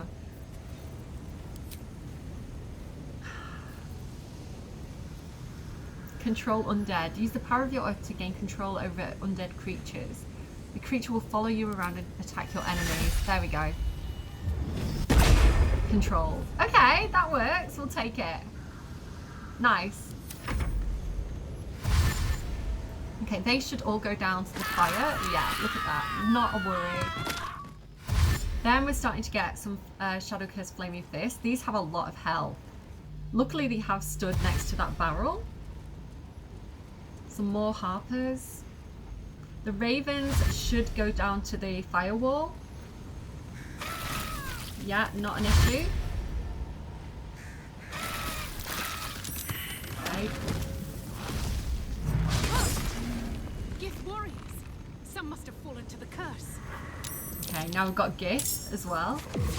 Okay, he's down. Took care of himself. The Shadow Mastiffs? Don't know where they went. Okay. Now what we can do is fireball this. Hopefully she's not moving. I'm just trying to see where she is if I do this. Fireball this. Okay. And let's go ahead and do that again. And we can also fireball that one there. Not bad. Not bad at all. Gale, also king of the fireball. Let's level up with that. And let's get... Actually, I want to go down a level just to keep my spell slots there. We can get 3 of them there. Let's go about there. I think that's going to get the majority of them, isn't it?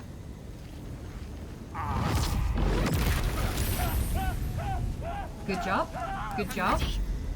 Shadowheart, just kind of stand your ground, I guess. We could use Sunbeam now.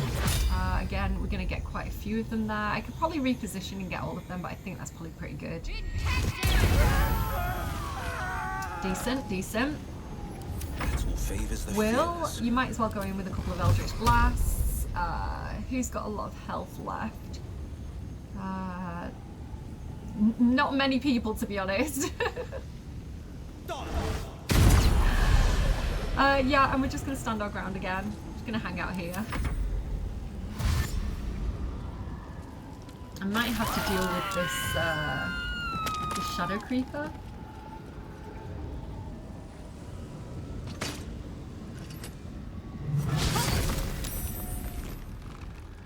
A few more joining the party.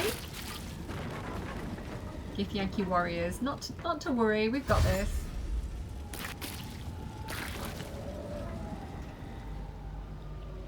A few more raids, another shadow. Again, not a huge problem. If they do get through the firewall, Shadowheart should hopefully take them out. I can sense Halsin. We just have to buy him a little more time. Okay.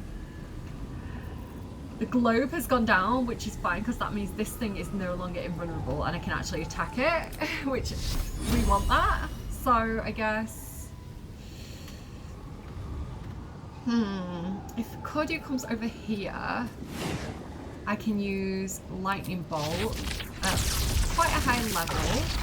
I don't want to get Shadowheart, but it does mean I get the Shadow Creeper back here and the Wraith.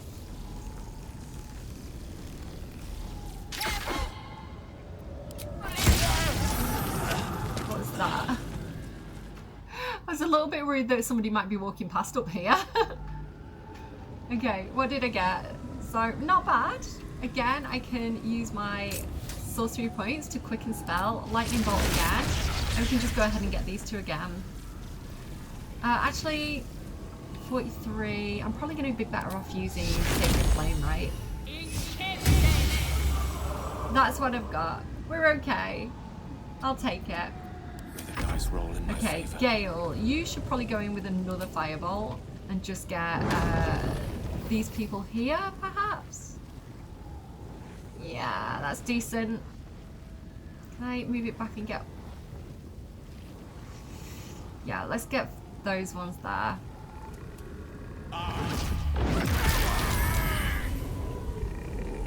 Yeah. Let's end this. Shadowheart then. I think we probably need to sacred flame this guy, don't we? 72% at disadvantage, but we do have lucky now. No, she hit him. Not bad, not bad. Okay. And then I reckon Will's got this, so let's go ahead and do Divine Favor again. And we'll go ahead with the Smite spell. I don't think we need level 2, level 1 should do it.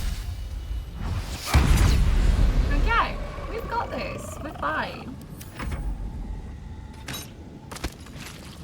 So they are managing to damage that. I don't want to use another Globe of Vulnerability. I think we've probably got this with what we've got left. Gone. What are those Shadow Masters even doing? Okay, so who have we got? We've got this one here with 30 hit points. We've got one over there. What do I want to do?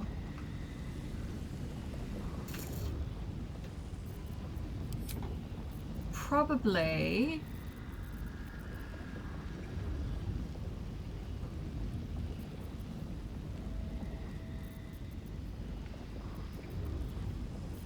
maybe Shatter?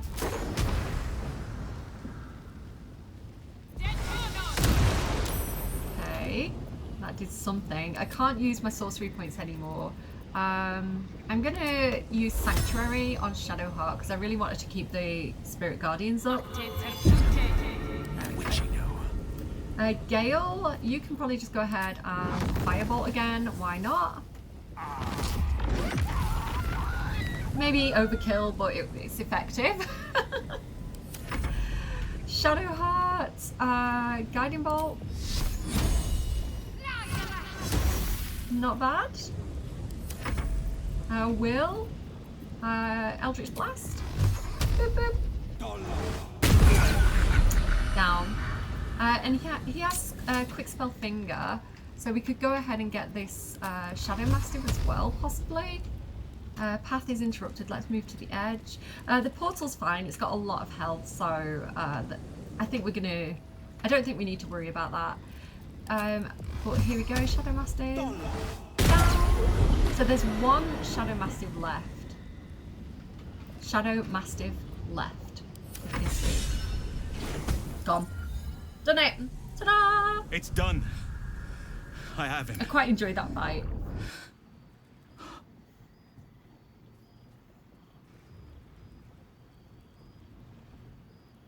But something's wrong. Dreadfully wrong. No. It can't be. Is he dead? No. But some part of him is... missing. He's... hollow. I need to examine him back at the camp. Come see us when you can. Why does it say your turn? Right, okay, we did it. Hopefully Thaniel's going to be okay. I'm sure Halsin knows what he's doing. Let's loot the battlefield. So we've got some of these shadow vestiges to check out. Desperate prayers to Selûne echoing from the past. They did not save him. You glimpse a young harper on the eve of battle against Thorm long ago. He and his comrades toast each other in last light. You sense a fading echo of the person who once was, a dockhand. He did not ask for this. Thoughts of baby names. She did not wish for her firstborn to be named after her mother-in-law. Mordred! Mordred. Ugh. Mordred. Ugh. Oh, that's so funny because we found the gravestone earlier that was like, oh, who's going to name after her mother-in-law, Mordred, and then that's the baby. I've never realised that before. A so faded funny memory of a boy and girl sharing their first kiss. Your own heart almost flutters in tune with theirs. It's so cute. It's so wholesome. There's another one tucked away. You can almost feel the heat from the forge. This one was once a blacksmith. Okay, so there's a lot of looting to do right now. It's gonna take me a minute.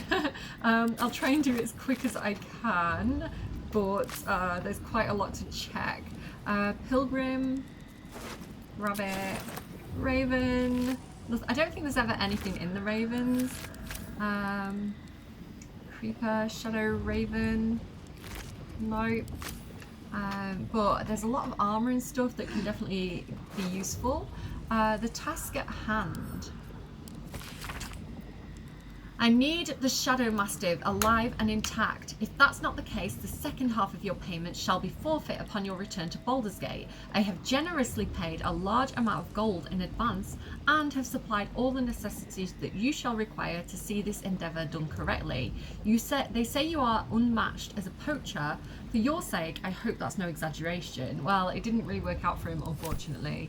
Why does someone want a Shadow Mastiff in Baldur's Gate? Her love for it was like a plum. Her love for it was sorry, give me a second. Her love for it was like a plum. It grew so sweet within her tum, and with a wiggle of her bum, she set right out to see love done. A curse had made the land its lair. It lay over her like a willow hair. Hair. Sorry, my accent was wrong. It didn't rhyme. Oh, it could strip the body bare, so filled with the people with despair. A shadow curse without a light, yet she would kindle romance bright. And so in moony dark of night, she went to it, bereft of fright, and hugged the curse, the wicked blight. Her love for it was like a plum, then so sharply pain did come. It chewed her flesh like scrumptious gum. She trickled, she burst, she started to run. Creepy ass poem. Another one. Take care.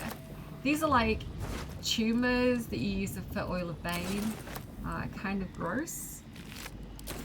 Shadow Curse, Githyanki Warrior. So some more Githyanki stuff here. I probably need to send that. I probably need to send that to camp because it's quite heavy.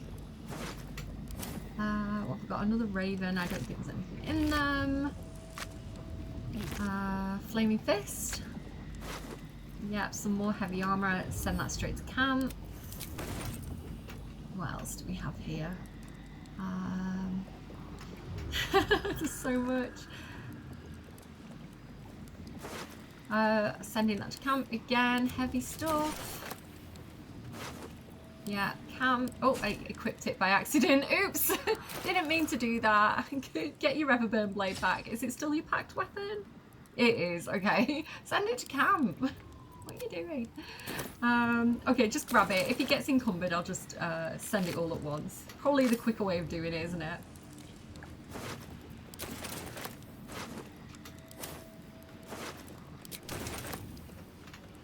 Yeah, it's some really decent armor that you get from this fight, but, you know, presumably you've probably got something better by now, normally. One thing that I thought would be really fun to do would be to load up my old saves from my my original playthrough and look at what equipment I had, like what was going on at that point, and try and redo the fights, but with whatever equipment I've got in that old save. I thought that might be a really fun thing to do. Like, see what situation I'd left myself in. Right, I think we've got a lot of it. Oh, there's some more harpers. Surprises. Another one. Oh, no, that's empty. She's empty. There we go. Mine. And Will is definitely looking a little bit encumbered now. Let's go ahead and send all those weapons and random things that we don't really need over to camp. We could also sell them, but I think I'll probably do that off camera. And yeah, that is pretty much the situation then. So, let's go and check back in with Halstein. I do actually just want to pop back into the Last Light Inn. What did we destroy up here? I feel like we hit something and I don't know what it was. Was it just like a signpost? I was like really worried that we were going to accidentally kill one of the guards if they were just casually walking past. Bex is there though. Bex is fine. Yeah, let's go back in because I just want to go and tell Art that we got Thaniel because I think he should know, right? He's been really worried about him. Here he is. We can give him the good news. Not you, Will. Let's move.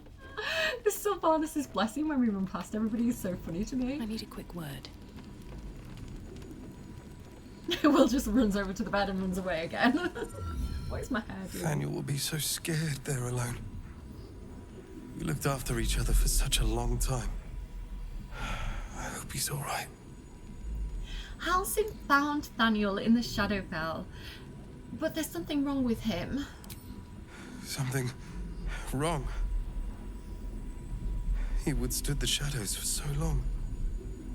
Whatever's overcome him now must be something different. Something worse.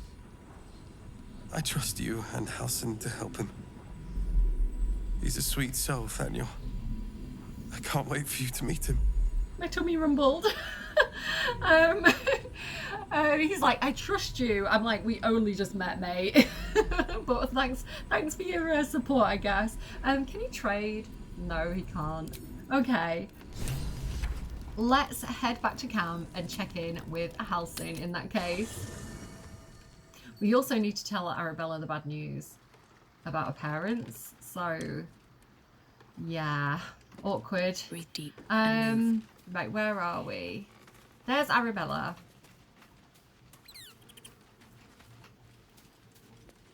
I hate this conversation. Hey, you. I made it.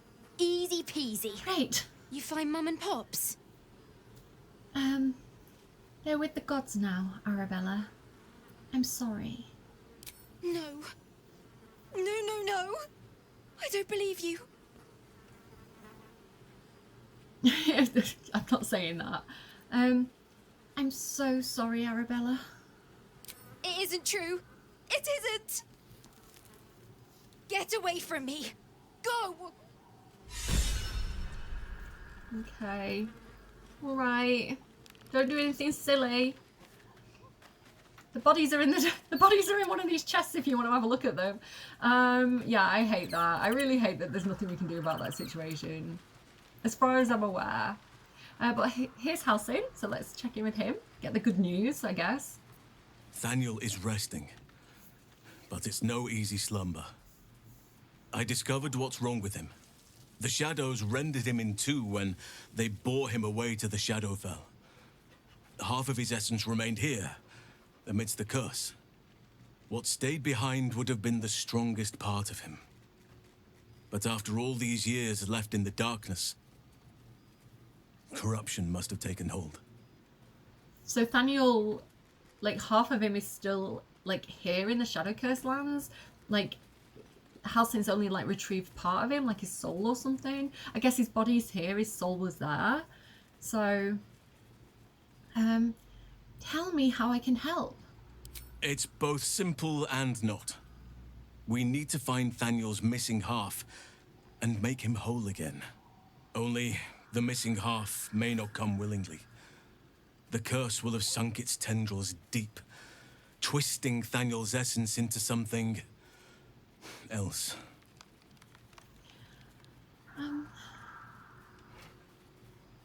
Any ideas how to find this missing half? No matter how it's been twisted by the shadows, it is still part of Thaniel's essence. It will resemble him somehow and may show signs of his power. Look for signs of life in the darkness, wildflowers where everything else is dead. The curse cannot subdue the power Thaniel bears. Not entirely. In fact, I saw just the sort before, not long after we first came within reach of the Shadow Curse. Fool that I am, I did not grasp their significance at the time. There is a ruin some way outside of Last Light. I caught a glimpse of fresh blooms there, but did not investigate further. I shall mark it upon your map. All right. Leave it to me. This doesn't have to be your burden alone. Every moment counts, and I've asked much of you already without being at your side. If you want me, I'm yours. Against the curse, against the absolute... anything. Just say the word. Join me. Good. Now our roots can deepen. Together. New companion, hi! We've got Minthara and Halsin, which used to be kind of impossible, but we have done it. This is why Halsin doesn't have a tent, because originally in the game you could only have one of them, and because we got Minthara first, her tent's here. Yeah, Halsin's just gonna have to like stand around, I guess. So yay, we did it. Halsin then, should we update him on camera? Yeah, I think I will. So,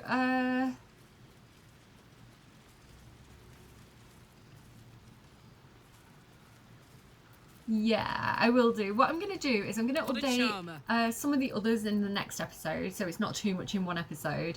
But we'll level up Karlach for reasons. Okie dokie. So I do like the idea of like leveling her up as barbarian, but I'm gonna go with fighter, level 6 fighter, because that means I get a feat for her, and I'm gonna go ahead and give her heavily armored. You gain armor proficiency with heavy armor, and your strength increases by 1 to a maximum of 20, which is awesome because then she's got strength 18, which is like a +4 to strength checks. So I'm going to go ahead and take that for her. It's quite straightforward. I will make her a little bit barbarian at some point, I think, because she's meant to be a barbarian. But speaking of barbarians, I actually want to make Halsin a little bit of a barbarian too. I am going to go into a few points of barbarian for Halsin.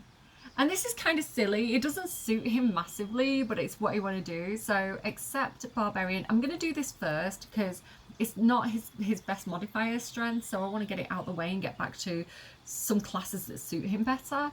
But yeah, let's go with barbarian. I like the idea of him being like raging and being, because he's a bear, right? And so like I like it. You'll see what I'm doing. So I'm just going to level up again. Danger sense and reckless attack. I like to do like interesting creative things with them, you see. Right, this is what I'm after. So now with Wild Heart, I can go with Bestial Heart, and I can actually take Bear Heart. Now this is really cool. I do want this for Karlach at some point because it says while raging, you use unrelenting ferocity and have resistance to all damage except psychic damage. All damage. So he's going to be a bit of a tank is my plan. So I'm going to go ahead and do that and give him the bear piercings. Perfect. Okay, I don't want any more levels in Barbarian. I'm now going to switch over to Cleric, actually. I really wish that you could be a Cleric of Sylvanas, but it doesn't give me the option, unfortunately. So I'm going to go with Selûne because he does talk about Selûne a lot. He's very invested in this in Act 2 and all the stuff that's going here, and Wraithwyn, and you know everything going on with the Harpers. So I feel like Selûne's appropriate for him as like a companion deity to Sylvanas, which is kind of his main god. But it would have been nice if Sylvanas was an option here for him. So let's go in with cantrips. So guidance is good, sacred flame is good. I'm actually going to go in with light as a cantrip for him. His abilities, I'm going to go for medicine because he's healing Thaniel. That makes sense to me. And also I like the idea of him doing history checks because he's from the previous games. So I'm going to go with that. Prepare new spells. My tummy's rumbling again. I really want to go for light spells, so like for the subclass as well, I'm actually going to select light domain. It does make sense that Halsin would be in the nature domain because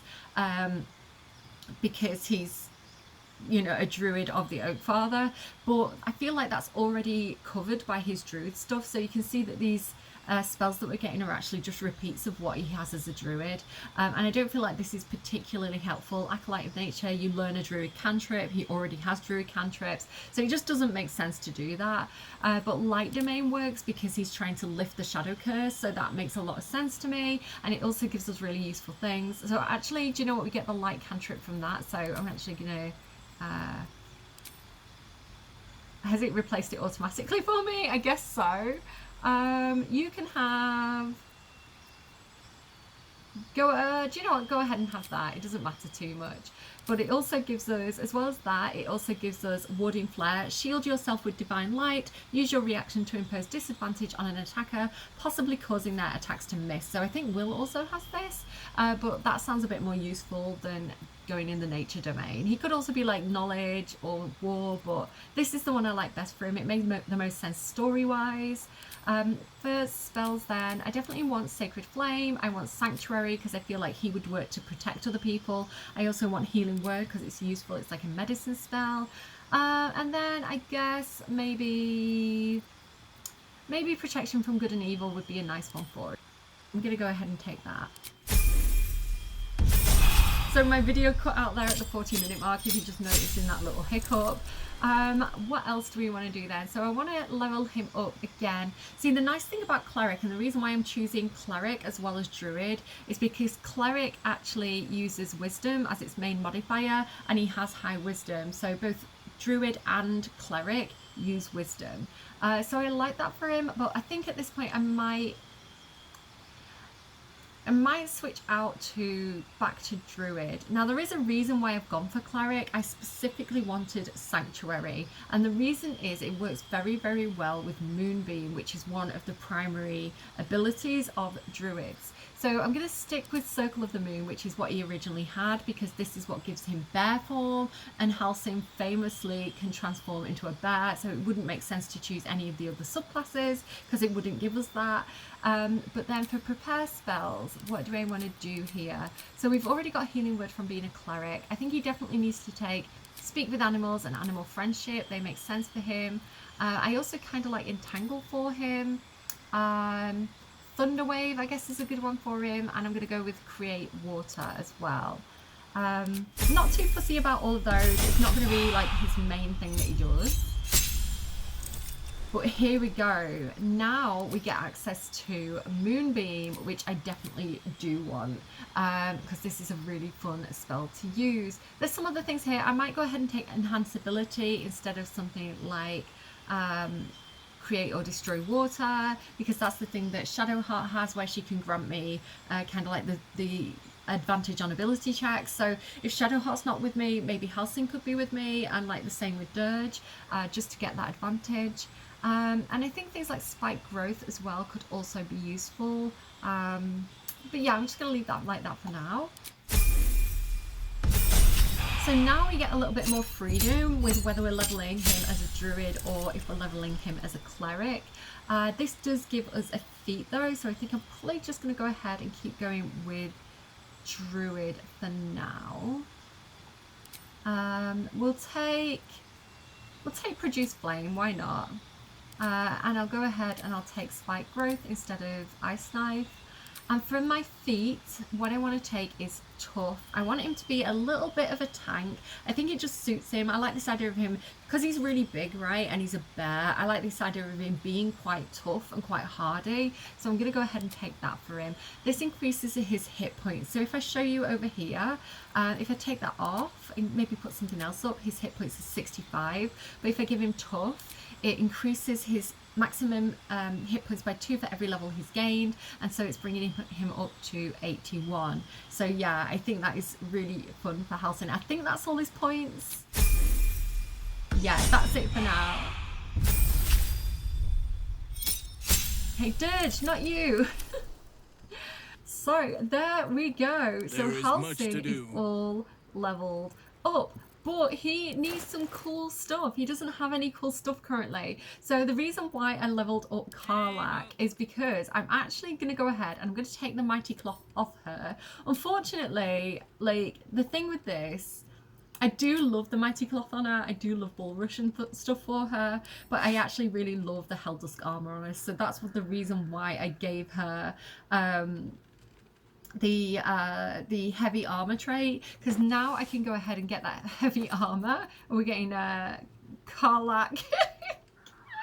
For those of you who are really into Karlach, she's kept the gloves, the boots, and the helmet on, but she's in her kinky leathers. We love it. I can go ahead and give her the flawed Helldusk armor, which I really like this because we get it off Dammon. It's a full set. You know, she's lived in the Hells, and I just feel like thematically it's kind of fun for her. So we've also got that little bit of stuff as well. A little bit of lore there, if you want to read it, about kind of where he learned how to make it. I'm not making sense. I'm not making sense anymore. It's because I'm excited about leveling them up. But yeah, basically, there you go. Karlach is fully decked out in the Helldusk armor. I'm going to send the Mighty Cloth over to Halsin. So it does mean, unfortunately, her strength has dropped a little bit, but it's still 18, which is massive. So it's still really, really good. But now she has an AC of 19, which is very nice for Karlach. Being a bit of a tank herself and being a melee fighter, I think it's important to protect her that much. So, and I think she looks awesome. I really, really like this armor on her. So going back over to Halsin in that case, he can now take the Mighty Cloth as his armor, but I don't like that it's red. I do like that it increases his strength to 12 from, if I just show you that, so his strength was 10, adding that brings his strength up to 12, and he's going to have some nice stuff as well to do with like, because I've made him a barbarian, when he rages, armor can restrict your rage, but he doesn't have to worry about that now because he's wearing light clothing, not armor. So it just suits him. And I like that he has things like Bulrush as well. I feel like it suits him as a druid. And yeah, and there's some really good stuff. He can't be restrained, which is great because he has restraining spells. So just that makes sense to me. I'm going to go ahead though, and I'm going to grab the green kind of like mossy dye. What is it, like swamp dye? Swamp green dye, that's the one that I like for Halsin. Oh, I don't know what I just clicked on, but it wasn't what I wanted to click on. I just made him run over there. Swamp green dye, there we go. And we're going to dye his armor. So no, not red anymore. Sorry, Karlach. Now he gets this really nice kind of like green and brown armor, which I think looks very, very cool on him.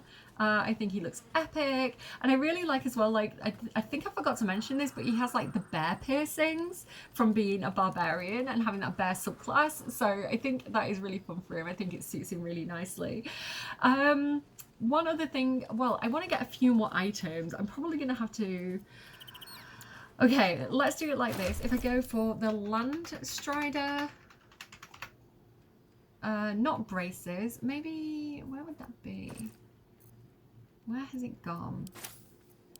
Okay, I'll be back with you in a second. Okay, so I think I'm organised. So for his helmet, I'm going to use the Landstrider antlers. I used to have these on Shadowheart, and they give mass healing word, which is just a nice thing for him to have. And I like as well, like the antlers for a druid, and it kind of also looks a bit like bull horns, with him having like the bull, the raging bull thing from the Mighty Cloth. So I thought that really suited him. I thought he was really cute. I'm also going to give him Reason's Grasp, which is when the wearer chooses to end their rage, because he's a barbarian, in this playthrough, they gain 15 temporary hit points. Again, really good for him being a bit of a tough character to get those extra hit points. I'm going to give him Corellion's Grace, which is not the best pugil stick that we could have. It's not the best weapon. Quarterstaff, that's the name of it. But for the time being, it's okay. I think we can probably find him something better. And there's also the Woodwode Shield, which gives him Woodwode's Ensnaring Strike. Again, it just looks really nice on a druid, I think. I'm also going to give him the Explorer's Ring because I'd taken it off. I'd moved it across a few people, but no one was currently wearing it. And it gives him Nature and Survival, which suits him. And I'm going to give him the Beastmaster's Chain currently. Like, it only gives him Animal Friendship, and he has that anyway. But it suits him. And so until I pick something else, I just thought that was suitable for him. But in between episodes, I'll play around with him a bit more. I'll look through my inventory. I'll look at a couple of traders, and I'll just see if there's anything else I can do to kind of fine tune him. But for now, I think that is quite a nice look for him. What do you guys think? So maybe we can take him on a bit of a test run. I don't know. How long have I been recording for? It might be getting on a little bit. Yeah, maybe we can. What's everybody like currently? Shadowheart, what have you got? She's got a few spell slots. This might be a terrible idea. Let me save. Let's leave Gale at home for a second.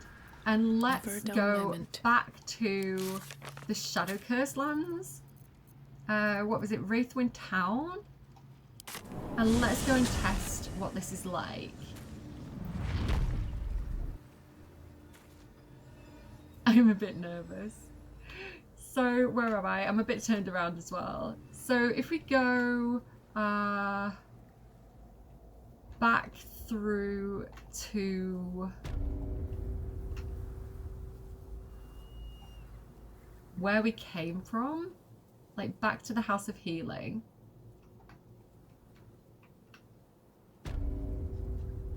Again, just avoiding this kind of central area. I don't want to get into a fight with the Harpers right now.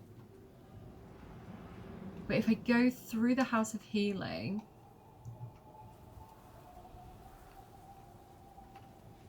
come on everybody. I just want to test him out and see what he's got going for him. So yeah, let's go through. It was back here somewhere, wasn't it, that I wanted to go to? Sorry, I'm a bit lost. I'm all turned about. This is definitely a bad plan. Hello, Sister Ludwin. Don't worry about us. Again, let me know what you think we should do with the sisters at the House of Healing. I'm going to keep Sister Ludwin alive because I like her. I think she's nice. But the rest of them, maybe not so much. This is where I'm trying to go to. Cursed to put my hands on everything. Let me just crouch down a second. Light on my feet. So out here is the morgue area. Carefully now. And there's just a couple of people out here. Maybe we just want to, you know, try a few things out here. This is a bad plan, isn't it? Let me go into turn-based mode. I'm gonna have concentrate. I'm gonna have Shadowheart go ahead and put Spirit Guardians up at the highest level that she can. Radiant damage, there we go. And I'm gonna have Halsin. Right, let me explain to you what I want to be doing with Halsin. So the reason why I took Cleric is because he can Sanctuary himself, which means that he can't be targeted.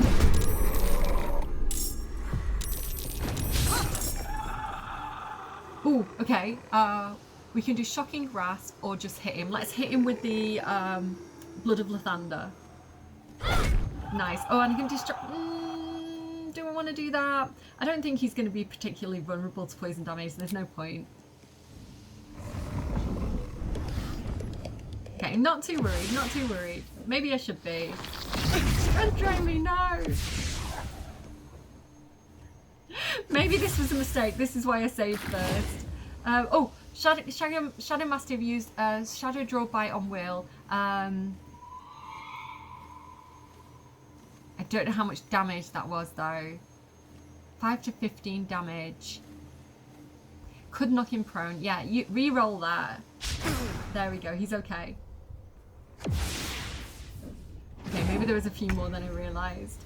Okay, so what I was saying about Halsin is, so as his bonus action, he can do Sanctuary, which means that he can't be attacked, but then he can go and do Moonbeam.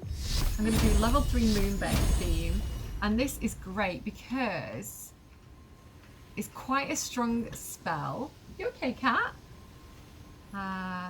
Let me go on this guy, this half-orc. And then the great thing about it is not only does it do a lot of damage, you can then move it on each turn. So it's a really great way of like protecting yourself. They can't attack you, but you can keep attacking them with Moonbeam. So yeah, cool strategy if you want to also try that.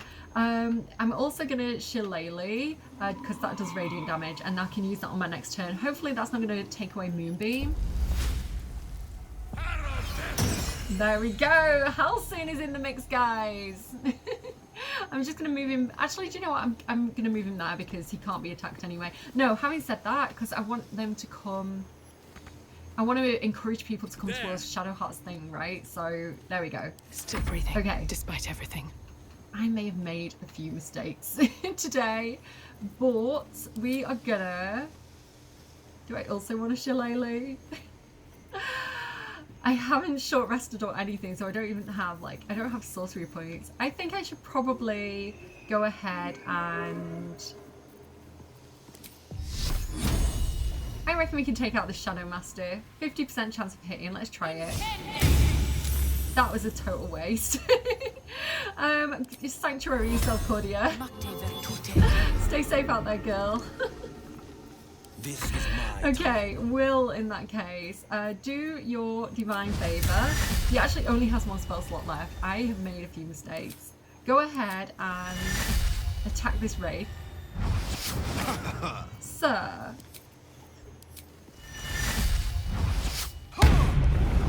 Okay, not bad, not bad. And then what else does he have? Go ahead and... Oh no! Go ahead and boot that guy. I should have took the thing that gives me advantage, shouldn't I? Okay. This is okay, this is okay. See? Okay, Shadowheart in that case. You probably... It might not be a bad idea to get a spiritual weapon out. Not enough resources action. Or maybe mass healing word. I don't think everybody's too bad. Let's use spiritual weapon. We've not used it very much. And of course she's going to use a maul, because it's a little bit like a mace. Okay, and now we've got that guy involved as well. Can you come and hit the Shadow Mastiff, please? Didn't hit. Okay, fine. And that is Shadowheart's turn. Hit it. Gone. Down. Amazing job. Not even worried. I should be. Maybe I shouldn't be. Maybe we're good. Maybe I'm okay. Okay, so can I jump to Halcyon now? Yeah. And I'm gonna move Moonbeam. This guy's got quite a lot of health. I'm gonna go for the Shadow Cursed Dwarf with Moonbeam. Beautiful. And then I'm gonna go ahead and I don't want to transform him because like he'll lose concentration on Moonbeam. But can I use Roads and Snaring Strike? I don't think there's any point. Mass Healing Word, whatever. It's fine. Nice. Okay. Still on Cordia, I think you should Sacred Flame this one. Am I encumbered? I don't know why I'm encumbered, but I am. And Shillelagh. Why not? Going with the Shillelagh. Will, in that case, I think we just need to go ahead and... I don't have Divine Strike anymore, unfortunately, but we can just boot this guy. Yeah, why not? And then I can Divine Sense. I should have done this in the first place. Advantage on attack rolls against Celestial Fiends and Undead. Yeah, there we go. Finally got it. That one's down. Shadow Cursed Human used main hand attack on Will. Reroll that. You're not hitting me today. I'm lucky. Okay, we've got two left. We've got two shadows. I don't know where one of them is, but he should probably stay here. So I'm going to go ahead and Guiding Bolt this guy. Reroll with luck. I told you this was a good one to take. How useful is this right now? Cool. I don't know where the other shadow is. I think it's invisible. But let's just hang out. Okay, it's moving. And we know where it is now. And it went into the Moonbeam. Stupid shadow. And that's it, we're sorted. So you do have to be quite quick at like getting rid of the moonbeam, because sometimes if your companions are across the field, they'll kind of like run at you and they'll get hurt. But yeah, we took out a bit of a problem there. So in the next episode, we can go and have a look in the morgue of the was not Last Light Inn, what's it called? The House of Healing. The morgue of the House of Healing is right here, so we can explore that in the next episode. To rest soon. I know, we all need to rest, baby girl. Let me short rest. I can keep going a little longer now. Take a look. Why is there just a shadow master who just kind of like stood? Are you okay, buddy? It does say he's dead, but he's like... Do you want to come to camp with us? Do you want to be my pet? I do have like some animal skills that I could use. And just for the sake of it, you know, because we're here and because we can, I think we should also have Halcyon wild shape into a bear. Because why not? Because I can. So there you go. What do you think of my Halcyon build? Let me know down below if you thought that was good or you thought it was rubbish. Yeah, cool beans, man. And yeah, pretty much that is it for this episode. Let's go back to camp and long rest. But yeah, I don't think we have anything else to do. I think that's it. Yeah, long rest. All good. Oh, Lae'zel wants to talk apparently. I should probably get Dirge to talk to Lae'zel. No one back home will ever believe this. Maybe it'll bring us closer. What's up, baby girl? We haven't had very much Dirge content, so this is nice. Vernash do. I thought I'd seen the whole of you. Mighty as Tiamat's dragons, monumental as the one in the void. But now, I see more in you still. You are iron and steel, yes. But you are also silk and satin. Soon, I would know you again. Not to claw you, but to caress you. Not to be burned in your heat, but to be bathed in your warmth. You're thinking of Karlach. Karlach is the hot one. I'm the ice dragon.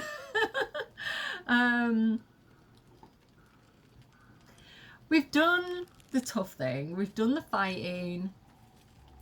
I like this option for him. I prefer heat. Ravage me. Show me no mercy. But maybe he is starting to like the more tender side of her. She's opening up, she's wanting tender. So to say, no, I'm not interested in what you want, I want what I want, isn't very good in a relationship. It's fine to say, it's fine to be like, I prefer heat actually, but I think, you know what, let's try it the tender way with them. Yes, I've longed for a tender touch. And again, if it's not something he's ever had, maybe that could also be something novel and new and nice for him, you know? As have I. Truthfully, it took more courage to ask for a soft touch than it would to meet the gaze of the ninefold dragon. Thus far I've taunted you, devoured you, battled you. Now, I want more than anything to soothe you. Oh, she's so cute. I don't think we're actually going to get a woohoo scene from her. I don't think this is a romance scene, but do you know what we should do? We should see what everybody thinks about Halcyon. We've not done that yet. Let's talk to Lae'zel again a second. Halcyon's proved himself a fine ally already. He'll be useful in battle, if those tree trunk arms are an indication. It's funny because I think of Astarion as being very charismatic, but his charisma's quite low. I think of Astarion as being Halcyon as being strong, but Halcyon isn't very strong. It's weird. Like, I don't know. Okay, I don't want to say any of those things. I just want to know what everybody thinks about Halcyon, because now is the time to do it. So I am wrapping up the episode soon, guys. Thank you so much for spending your valuable time with me. Halcyon is one hench elf. I'm impressed. And glad he's on our side. And I like doing this as well. He's one hench elf. So funny. I love being able to do this, and I have been sat there doom scrolling. I was talking about this a little bit earlier, and I was like, what are you doing? Get up and film your Baldur's Gate video, because again, I'd rather be creating than consuming, and I definitely encourage you all to, like, if you've ever thought about starting a channel, like, do it, because I think the more positivity we're putting out into the world, like, the more fun we're having, the more I don't know, the more different people we're seeing around the world, like different faces, different accents. I think all of this is a really good thing. And so there's so much negativity online, and there's so much fear-mongering, and there's so much nasty stuff. I think that, you know, the more people just doing like fun things on the internet can't be a bad thing, right? I think I'll enjoy traveling with Halsin. Not for his wit or wisdom. He'll just make an excellent shield if we're attacked. I can definitely see Astarion hiding behind Halsin. I think of Astarion as being quite small. He's not really, but I think because he's like an elf and because he's quite fancy, I think of him as being littler than a lot of the other characters. Okay, who else do we have? No one's stopped me yet. Let's see what Shadowheart thinks of Halsin. Nice. Nothing hurts anymore. It's about time Halsin actually stepped up and joined us properly. He's certainly been taking up space at camp for long enough. Yeah, he has been hanging around for a while, hasn't he? Good point. Like, he's just hanging out, eating all the cheese, a bit like the wizard did, a bit like Elminster, eating all the cheese and wine, not contributing, letting us do all the fighting. It's about time he steps up to the plate. What are you doing, Gale? A savvy move recruiting Halsin to our cause. While I'm adept at most forms of weave manipulation, druidic magic is not my area of expertise. He will make for a most useful option to have in reserve. Oh, in reserve? I'm planning on taking him out onto the front line. I think this is Gale's way of saying, hang on, why did you just leave me in camp? I wanted to go out and play as well. Have I not done enough for you today? I put a whole wall of fire there to protect you. Like, I'm useful too. I'm not like level 1 Gale, the glass cannon. I actually have something to contribute at this point in the game. I want to speak about us for a moment. Let's get a kiss. There's nothing that would give me greater pleasure. I want you to kiss me.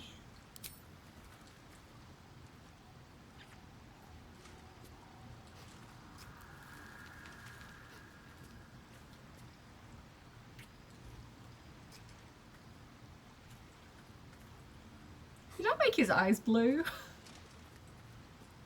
Did I give him blue eyes? I remember wanting to do it, and I've done it in my other playthroughs. I don't remember doing it in this playthrough. So, No matter. After all, a bond like ours hardly needs words to express it. When did I give him blue What eyes? else is troubling you? Maybe I tested it and then accidentally saved in between episodes. Did I do that on camera? I don't recall doing it on camera. It wasn't intention though. I liked it, right? I like it. I like the blue for him. No, I think he's still got brown eyes. If you let me know what you think about giving Gale blue eyes. I like the idea of like as his power increases, like he starts to go more blue because I'm doing like all the ice and fire stuff, and I like the colour blue on him. And I don't think any of the companions actually have blue eyes. So let me know in the comments if you are for or against, or you don't care, because I might go ahead and do it. If nobody objects, I might give Gale blue eyes. I think it suits him. Will. Halsin is such a delight. Woe to the cultist who tangles with that thick hunk of an elf. I like the idea thick hunk of an elf. Are you telling me something here, Will? Do you want to kind of spend a night in the bushes with Halsin? I have never done that, by the way. I've never done the Halsin woohoo scene. It kind of scares me. So, what am I thinking here? I like the idea because Will, to me, always seems like a bit of a storyteller. I always think that Will enjoys history, tales of yore, like, you know, the lore and the kind of heroes of the old age. And so I feel like Halsin having a lot of like tales to tell. He's been around for a long time. I feel like they could really tell each other some stories and have quite a lot of fun, kind of like geeking out about history together. I feel like as well, I feel like Karlach would be all over Halcyon because you know how she was like, that's Jaheira. I feel like she'd be like, oh my god, tell me about this story, tell me about that story. I think there'd be definitely some fun discussions around the campfire with Halcyon. How about you, Minthara? What do you think? You wish to consult me? I want to know what you think about Halcyon. Maybe she doesn't have that line because you're not meant to be able to... Well, originally you weren't able to recruit both Minthara and Halcyon, so maybe that's why she doesn't have anything to say. Normally she's quite astute in her opinions about the people, so yeah, a bit weird. I'm a bit sad that Minthara didn't have anything to say, to be honest. But yeah, we're meant to be sleeping, and I'm meant to be making my kid a cup of tea. He came in and was like, will you make me a cup of tea? I was like, I'll just finish what I'm doing, and then I went and did that fight. Let's see what this does. And I think that's it, basically. I don't think we're getting a cutscene tonight, unfortunately, unless the game wants to surprise me. No, I think we're just sleeping. That's fine too. Okay. Hello? No, we're all good. Okay, I'm going to leave it there. I hope you've enjoyed the episode. Thank you so much for spending your time with me. Again, try and like disengage if like everything's getting a bit much online. You know, it's good to be informed. It's not good to doom scroll. So try and keep it in balance. Yeah, I will see you hopefully next week for the next episode where I want to continue with Halcyon and I want to go and look for Thaniel. And maybe we'll clear out the rest of the House of Hope. I want to check out the morgue. That's another thing I want to do. And also, I feel like maybe we could look around town a little bit more. We've got a few missions to do next time. So, yeah, thank you for sticking around with me. And I will see you soon. Have a good week, friends. Bye.